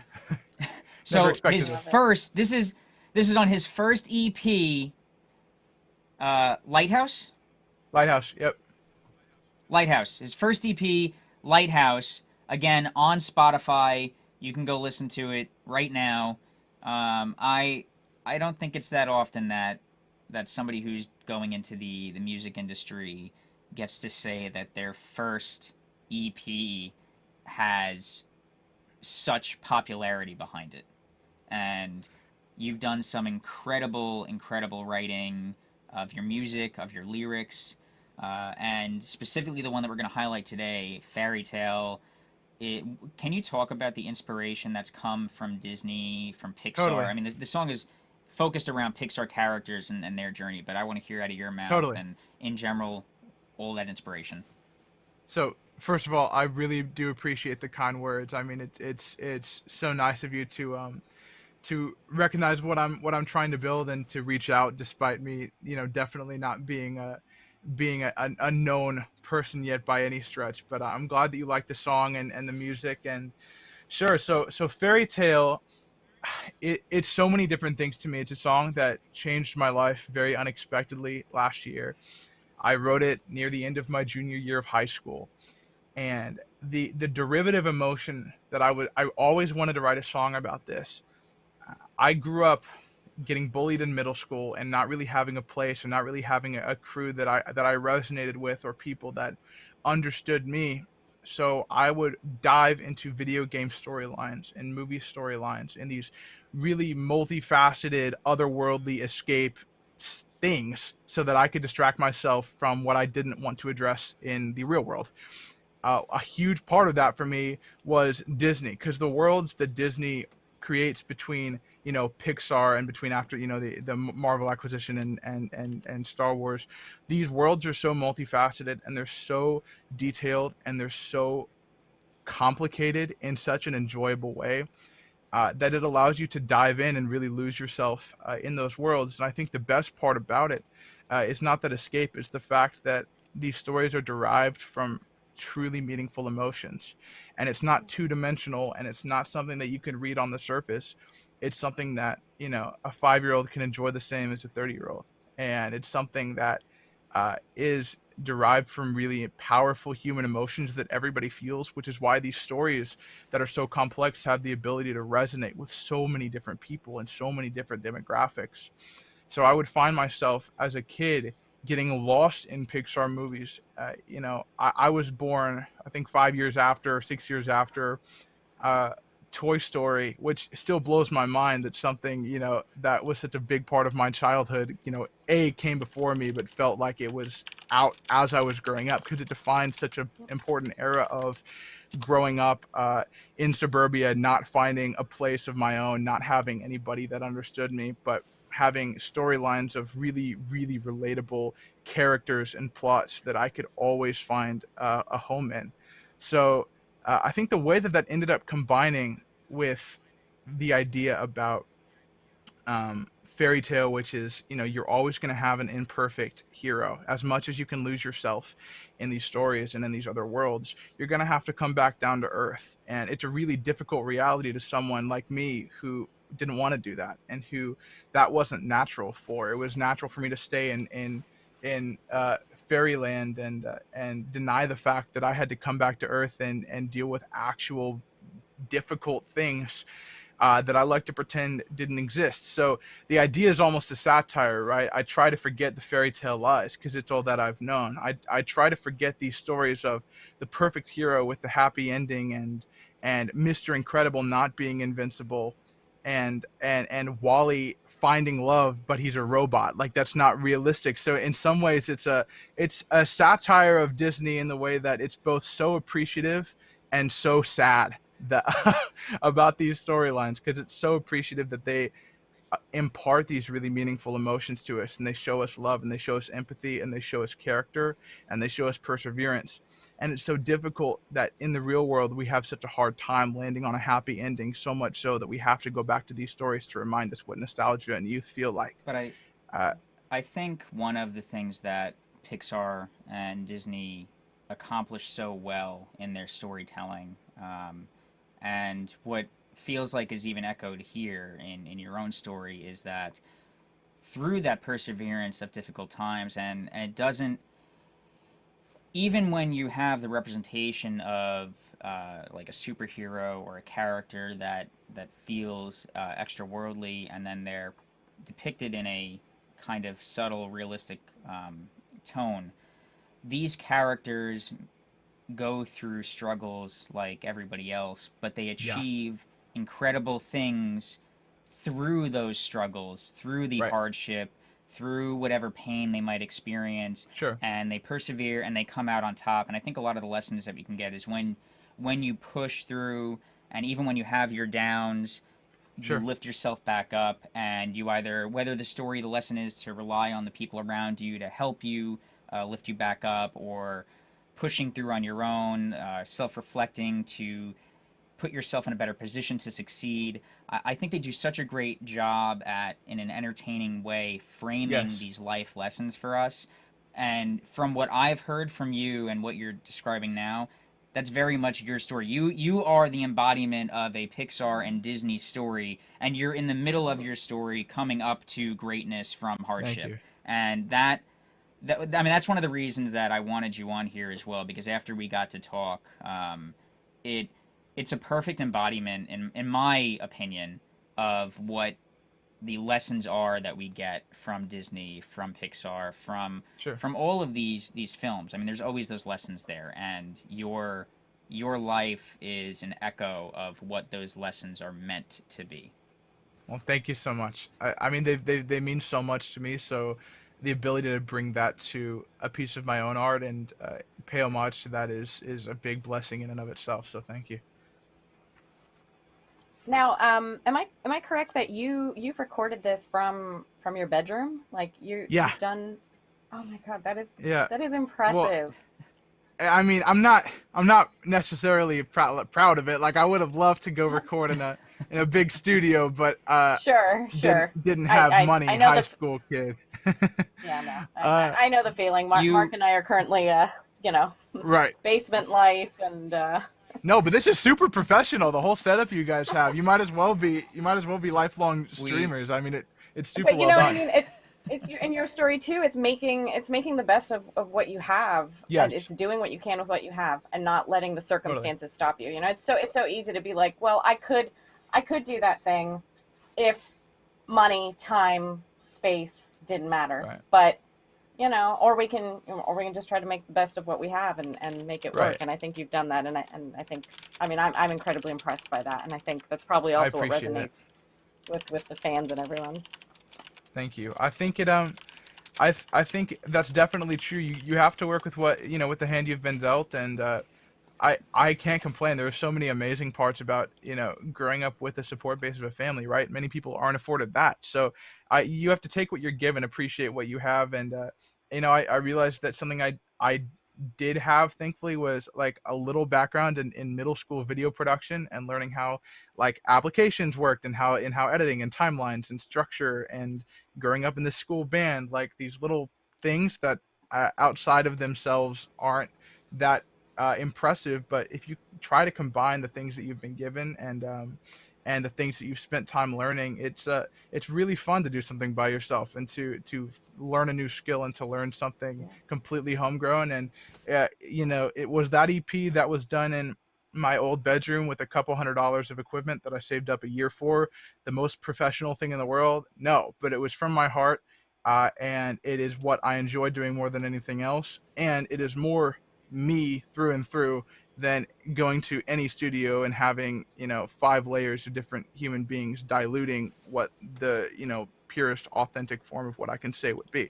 So I'm appreciative for it, and I think all the kids who go after production in their bedrooms or go after video production in their bedrooms, I like, one of my biggest mantras and hopes is to share my experience with them, and anything that I can give to push those kids on, because it's such an important journey and you learn so many things through it, and now it's so achievable, right? It's so possible. I was sitting in my bedroom a year and a half ago, and I played songs for my mom and my girlfriend, and that's it, right? And in the span of a year, a couple emails and a few flights have changed my life and allowed me to do what I was going to do anyway, what I love doing, give a stab at it for a career, which is a huge blessing. And for any kid that has the passion and the drive to do that, I wholeheartedly support it, because it's such a fun journey to do something, in a homegrown way. It's a big blessing. Well, I think one of the key takeaways here too for everybody listening. You don't need the big studio. You don't need the necessarily tons of equipment. You don't. All you need is the basics to get started, and as Gina said it earlier, passion and compassion for what you're doing, and that's enough. Drive yourself to do what you want to do. Yeah. There's a building success story right here. Yes. This way. I loved down screen. Gina's interview was so powerful. I watched most of it. You know, I got home and it was middle, so I tried to catch up. But I heard this part of something she was saying that really resonated with me, and it's what you're doing now and the way that you're treating people now and the way that you're working and applying yourself now is gonna be exactly what pushes you towards where you're gonna be in 5 years. And a lot of kids think that, you know, you can get away in high school with almost anything, right? Like we're living these rampant, you know, lifestyles of, you know, let's distract ourselves from the pain and go out and party and do whatever. Obviously not now with COVID. That's a little less realistic, but still, I mean, it's a lifestyle of putting off the real world until we grow up, and it keeps doing the until we grow up thing until, you know, a lot of kids end up in their 30 and they're like, what am I doing, right? So if you know, it's most people would look at an 8th grader and be like, well, there's not much you could actually do that's going to contribute towards your adult life right now, but there's truly so much behind what on the surface is a powerless, not very intelligent, you know, kid. You know, there's so much that person can do to contribute towards where they could be in 5 to 10 years. So that's why it's worth taking it seriously. So I loved that that thing that Gina said. It super resonated with me. Yeah, I've been not been. I'm constantly in shock at the level of inspiration this convention has had. Maybe we need to rename this to like Motivation Con or something. I don't like. Nice. Love it. We've had just incredible people on, including yourself. So let's go to a little bit. We've had all this inspiration, but I Sure. think people also want to hear about just you in general. So let's go to a little bit more of a fun part of the conversation. Sounds good. Yeah. So let's start with what's your favorite Disney or Pixar film? I mean, Disney, Pixar, but what's your favorite film? I absolutely adore Monsters Inc. Don't know why. That was like one of my first, you know, heavy hitters. Yes. Yes. I've had this ready all day. This is the perfect time. This was. I love it. I don't know if we can see it. This was a DigiCon limited. No, we're DigiCon. This was a Comic-Con. Yeah. I love it. Comic-Con limited run. Love this. Love Sully. This was from Monsters University. DigiCon, yeah, Sure. DigiCon exclusives. DigiCon exclusive Someday. bobblehead. I'm sure it'll happen. I'm sure it will happen. Yeah. We'll get there. That one We and- haven't started and, merchandising yet, but we will. That's probably tied with Ratatouille for me. For the reason that it's kind of, in my opinion, it's Disney and Pixar running, having a taste of their own medicine, knowing that they inject nostalgia into the lives of so many kids, and in a really meaningful way that lasts with them till adulthood, and beyond. So they make a movie that's completely revolving around the meaningfulness of that nostalgia, and you take one bite of the thing and it takes you back to grandma's house, and that whole idea of recalling very fond memories despite how calloused of a person you've become because of what life's thrown at you, that also, so I guess, we look at Monsters Inc. and Ratatouille, two very different messages from different sides of the ballpark, but equally meaningful in my opinion as far as their backstories. I love them. Absolutely. Gabby, what's your favorite? My favorite, are we talking Disney Pixar?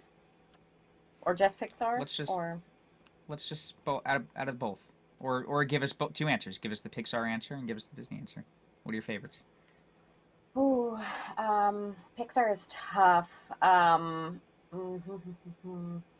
do love Ratatouille as well, and for me, the one of the things I love about Ratatouille is the the narrative of, you know, that anyone can cook, but you can apply that to just about anything else. Like, Right. you know, like this belief of like, you can't do that thing. That's not Yeah. for you because of who you are. Like, we just don't do that.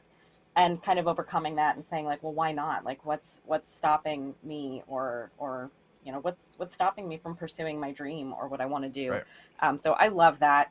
And then just general, like, Disney, my favorite of the last, you know, maybe 10, 15, I don't know how many years it's been now, is Wreck-It Ralph. And kind of a similar theme there. I really love that theme of like, you're not supposed to do that thing. This is not for you. And Right. no, this is what I want to do. And I have every right to. I have every right to do that thing that lights me up. And like Gina said, that lights me on fire. Yeah. I'm going to do it. I love that. It's you know, and that's the thing. You can read, you know, a great story that it can be read by something that, you know, someone so simple. It can be read by a 5-year-old or a 30-year-old, and it can be read multiple different ways. So, you know, there's so many different messages that you can pull from each movie, and that's, I think, what makes it three-dimensional. It's not, you know, Disney doesn't purvey brain food, you know, fast food art. It purveys very, very detailed, very, very incredible, morally driven stories masqueraded as face value, you know, children's animated movies. And it's like, it's genius. I've always been in love with it. Those are, I think one of my favorites. Wreck-It Ralph is actually up there as probably one of my top favorites. And then for me, I love WALL-E so much. I love that movie. Oh, I love WALL-E. And Up. Yep. Up, I think, while hard to watch at moments, is another one that I think is pretty unforgettable. I mean, they're all unforgettable, but I would say those are my top. Those are probably my top 3 recents. Sure, those are all great. I like your shoulder accessory. Sweet. I just have this guy with me, who's Oh, kind of love being chroma keyed out.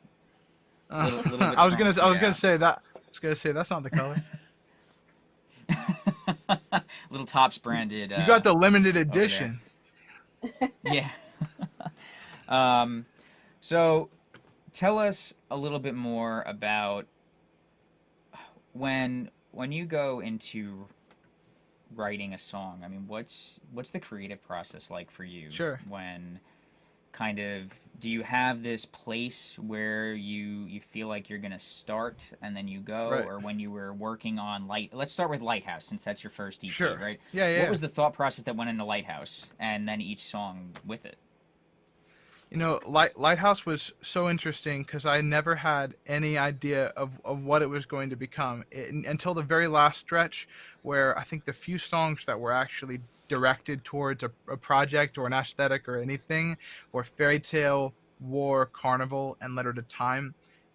Everything else on that project was a discovery process for me. So I was with my family a few years ago, right when I was starting to take music seriously, not meaning I had anything going for me, I didn't, meaning I liked producing music, and I was spending a lot more time doing it than I probably should have during school. And the very first song that I think ever made me fall in love with music was Young.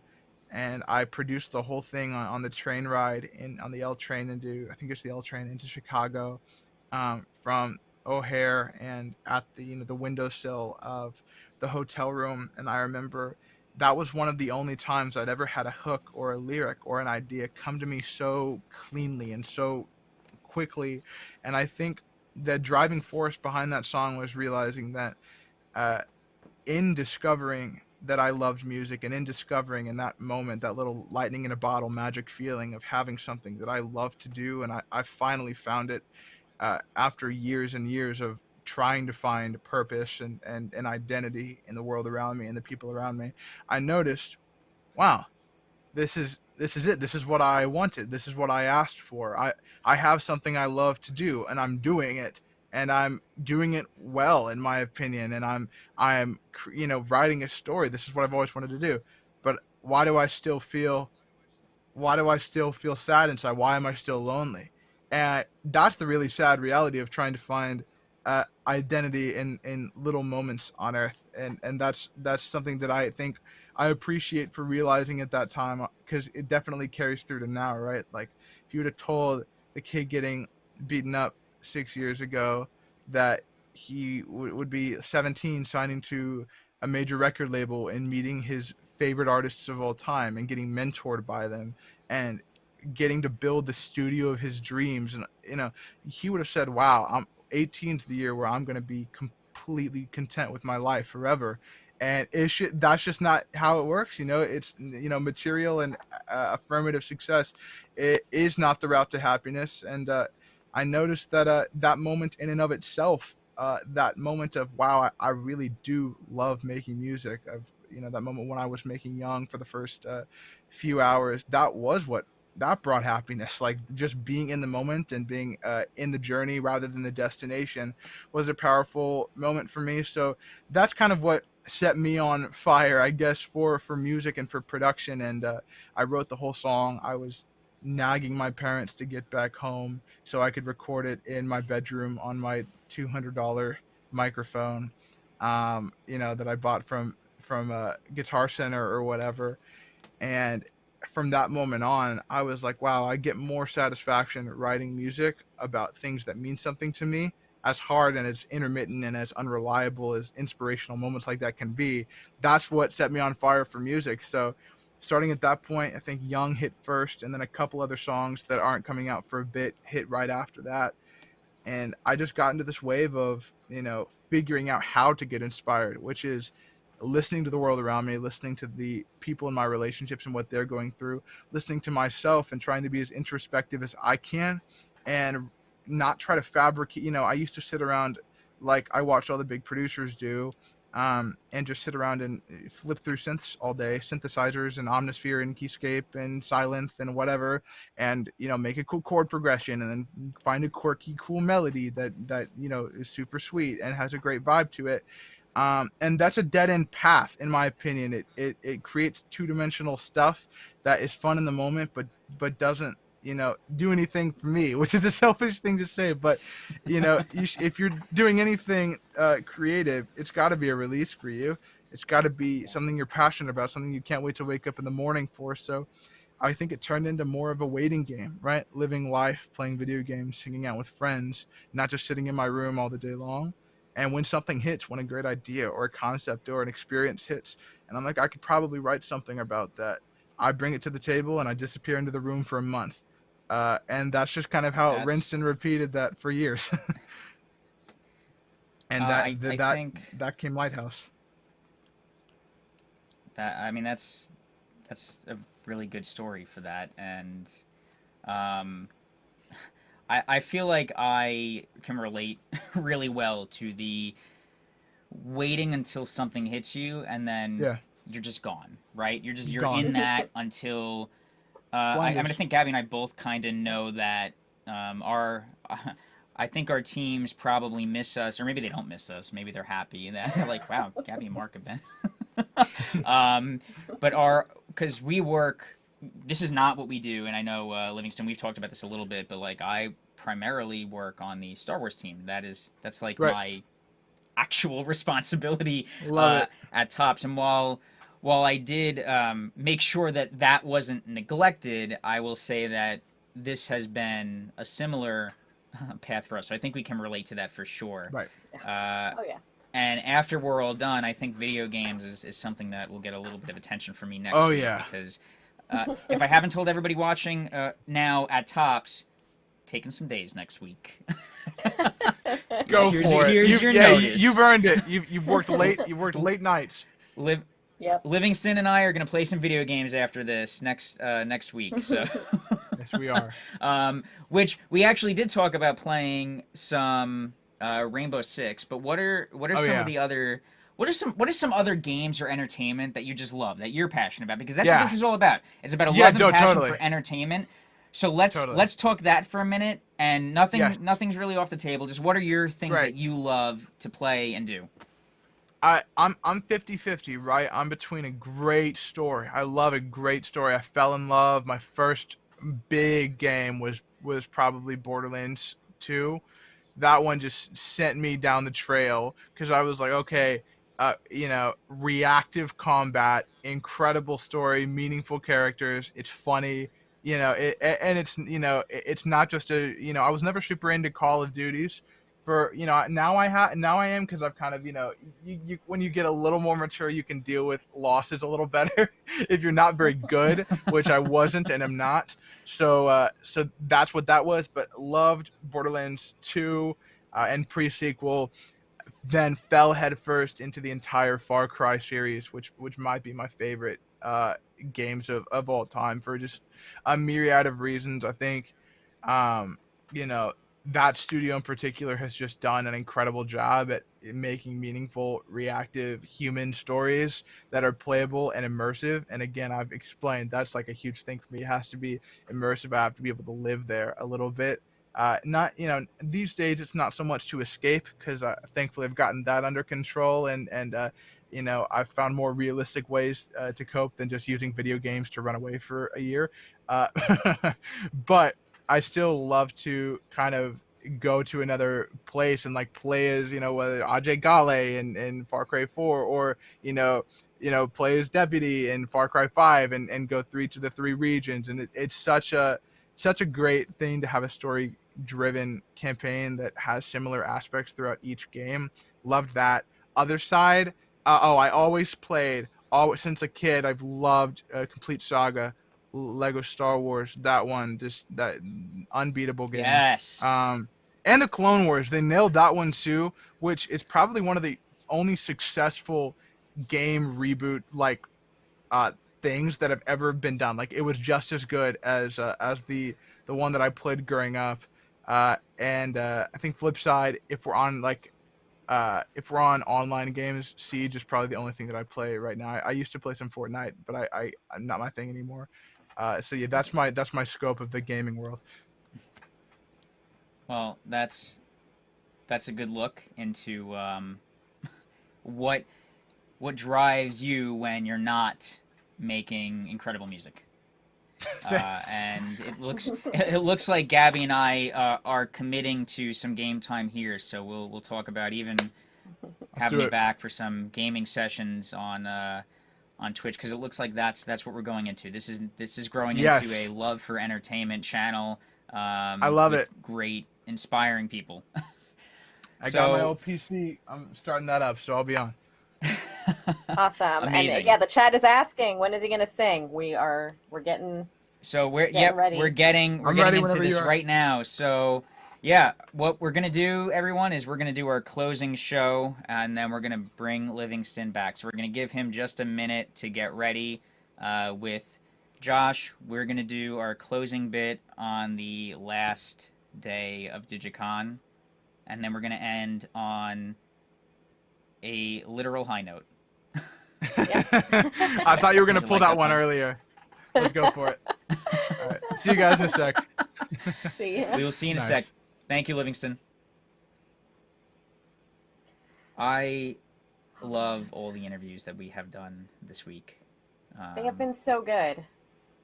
I can't believe it. Like, I don't know if I could just go back to doing regular stuff every day. I feel like I just have to live here.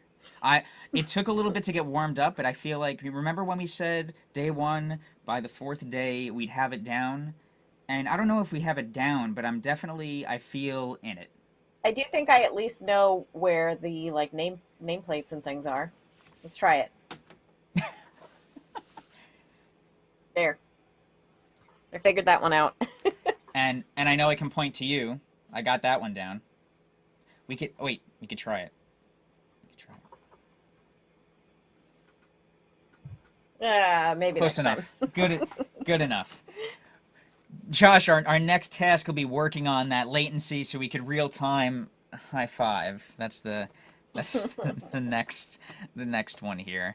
All right. Well, We've come a long Yeah. way. We've accomplished a lot.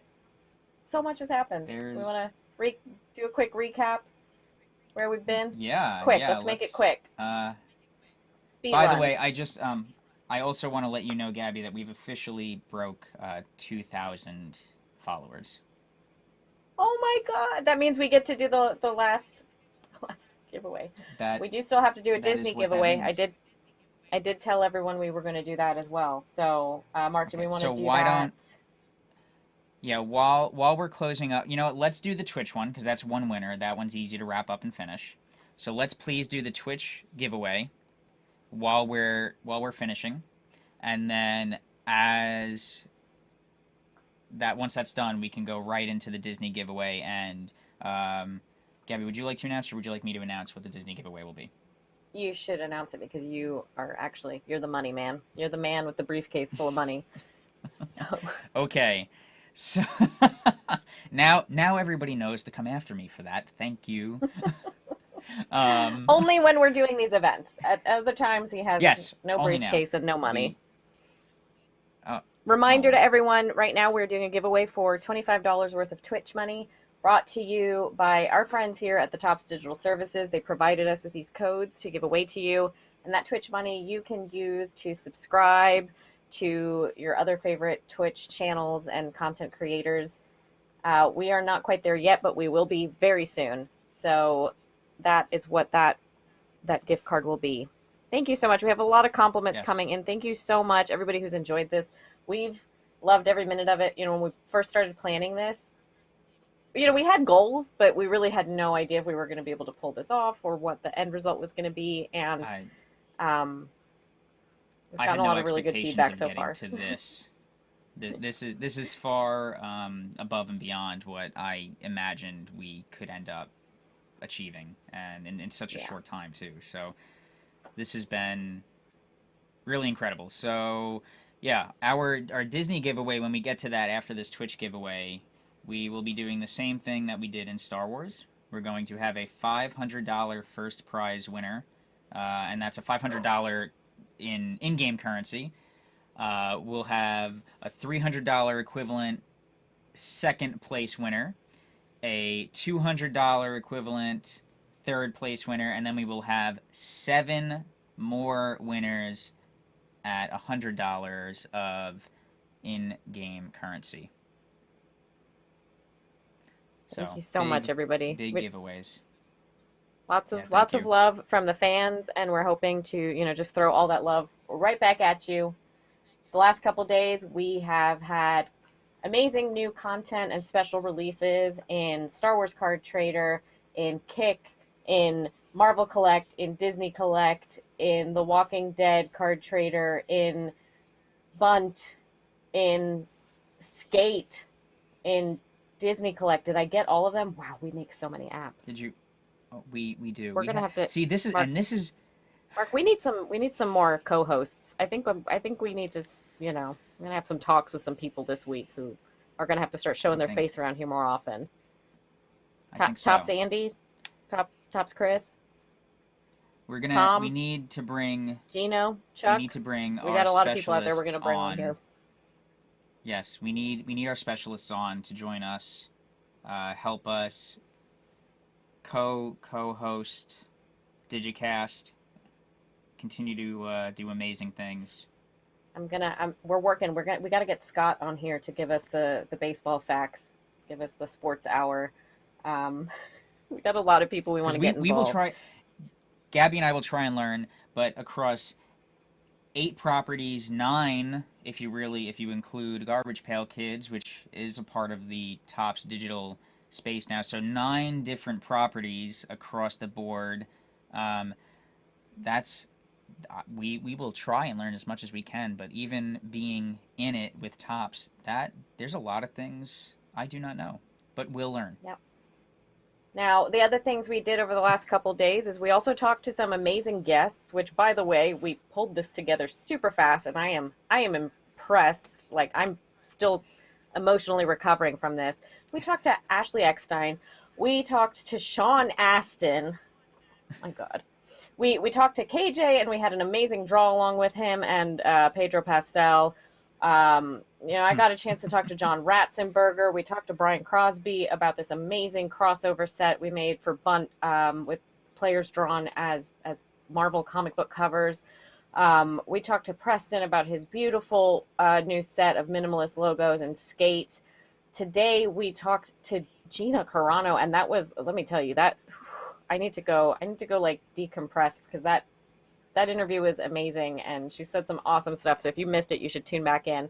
And now we are talking to Livingston, and we're about to see an amazing musical performance. This has been an amazing weekend. And Also, and Gina, for anyone wondering, I was just going to say, I think I know what you're going to Gina, say. if you're watching right now, and you asked if we had met somebody who lights you on fire, I think everybody in chat, as well as myself and Gabby, yes, we did meet somebody who does that. It was you. Yeah. So thank you again. Really, everybody that we had on, I think, has such strong personality. We can't thank everybody enough for just the amazing time that they gave us. And while this is the last day of DigiCon, which I'll get into in a second, because I think Gabby was still saying something and I cut her off. So No, I was actually going to say that. I think I Oh. can read your mind now, Mark. See, now we're too in tune. There's no in-ear connection. We're just telepathically doing it. All right, everybody.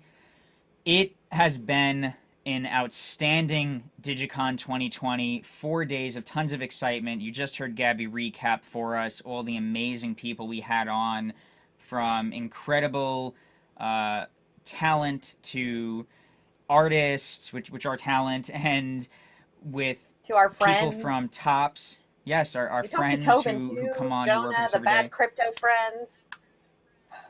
Everybody. We've had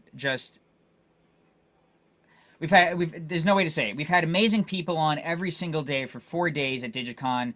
It's been an inspirational movement, to be quite honest, way beyond what any of us, I think, expected.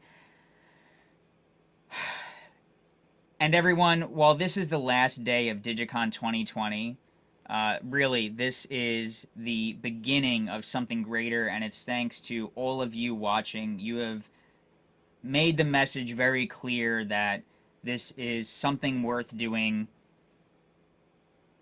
And Gabby and I will be having some conversation. I'd say over the weekend, but it is the weekend. We'll have to have some conversations starting Monday about what the future of DigiCast is, but We will be back, and we will be back soon.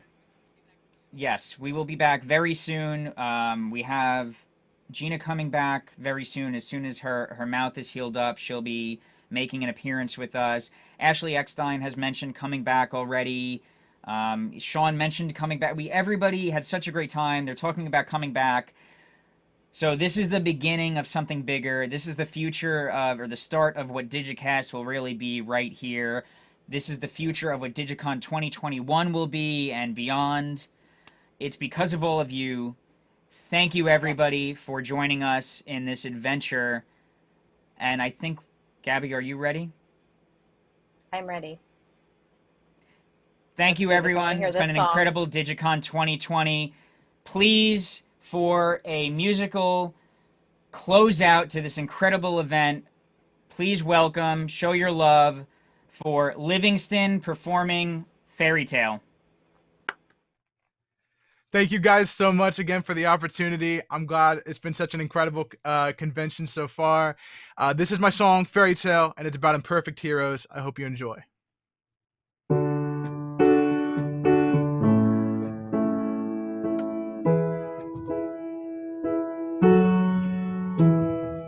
At the age of 9, I lived through Pixar on a screen, and every single problem seemed so little then to me. 'Cause flicks still save the anthill, even though I couldn't see beyond the kids at school that hated me and my insecurity. Oh, I thought I was invincible, but Mr. Incredible could only take so much, and I made my heart invisible. 'Cause I thought that while we could still find love with an empty soul. So keep me awake, just look in my eyes. I'm trying to let go. I try to forget the fairy tale lies, but it's all that I've known. I was so scared to open up that door, worried that the world outside wasn't my home anymore. This isn't Andy's room. These aren't the toys I used to know. What happened to these stories I was told? Then my mother asked me, could you find confidence beyond Lightning McQueen? 'Cause stories won't last once you wake from your dreams. I looked her in the eyes and asked her what it all means. If my heroes only go so far. Oh, I thought I was invincible, but Mr. Incredible could only take so much, and I made my heart invisible. 'Cause I thought that while we could still find love with an empty soul. So keep me awake, just look in my eyes. I'm trying to let go. I try to forget the fairy tale lies, but it's all that I've known. Could you find confidence beyond Lightning McQueen? 'Cause stories won't last once you wake from your dreams. I looked her in the eyes and asked her what it all means. If my heroes only go so far. Thank you guys so much. I'll see you later.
all of us around the world have been affected by COVID this year and everything that's been happening. The tops team also has, we've all been at home and we haven't seen each other or gotten to work together in months. And I think we're really lucky that the work we do can be done remotely, and we're lucky that that our company made accommodations for that.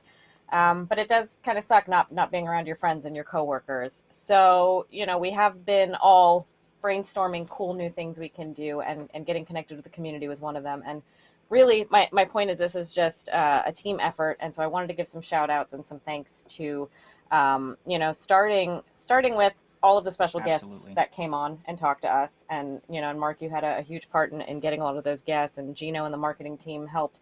You always pull through with making that stuff happen.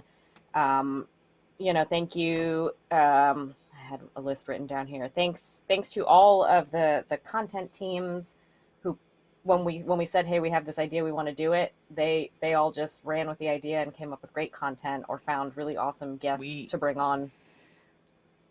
We threw a lot at them over the course of this, and a lot of expectations, or a lot of requests. And if you're all watching now, seriously, I mean, we couldn't ask for a better team to be a part of. You guys have been monumental in making this a success, putting up with everything, getting everything prepared, last minute requests, suggestions, and just jumping in head first.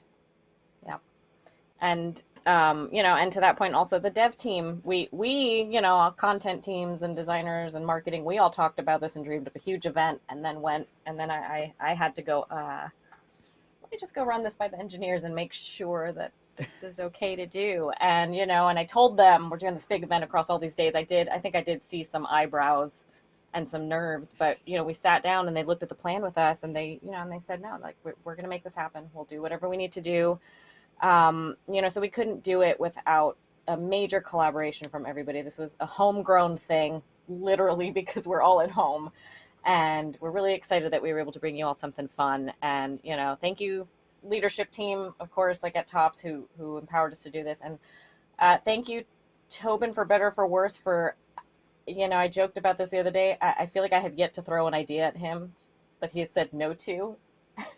So, not a lot of leaders and bosses will give you that kind of flexibility. And, it's really common to be told to kind of stay in your lane. But, thanks for empowering us and encouraging us, like at the Tops Digital team, to come up with fun, cool stuff to do. This is just the beginning. I think the next year for us is going to be awesome. I said this, I might have even said this to you, or I was talking to Brendan, who, if you're just joining us, actually I got a text from him. Well, I was talking to Brendan the other night, and after one of the shows, and I said to him, last year was such, for me personally, going and doing the convention run, being my first year at Tops was such an incredible experience. That's when I met Sean, that's when I met a couple of other people, and Gino was awesome, and including me in all of those things and being a part of it. I remember thinking to myself, especially as COVID hit, that might be the best year of my life. And I don't know if you can top that, right? Like that whole experience and all the amazingness that happened. I got to spend time with you in Orlando quite a bit last year. I mean, that's really when we got to know each other. And if it wasn't for that, we might not have even had the conversation that led to this. So I thought it would be hard to top. And I got to say, these last 4 days, it's a life experience that it can't be forgotten. And not only that, I know it's gonna stick with me forever in a very special way, because I feel like this is the start to something really, really great. And a huge part of that, Gabby, is you as well. So you're in the middle of thanking everybody, but thank you for everybody watching. I tried streaming years ago. It was something that was fun, but it wasn't something I got really into, in the sense that I didn't know if it was something that it could turn into something bigger. And talking with Gabby kind of relit that as well, and having her here with me to talk to and enjoy this time with all of you. And it's been I couldn't ask for somebody better to be working with to host this and to plan all of this. So, Gabby, I am eternally Thank you. grateful to have you to work with, and I cannot wait to course. see what we end up doing over the next year together. Yeah, absolutely. Thank you so much, everyone. Thank you to all the fans. So many of you who are participating in names that I now know because you were here with us every day, or even if you only joined for a short time. Thank you. And this is not the end. This is the beginning. It's the beginning. Yep. And we can't wait to see more of you. Very soon.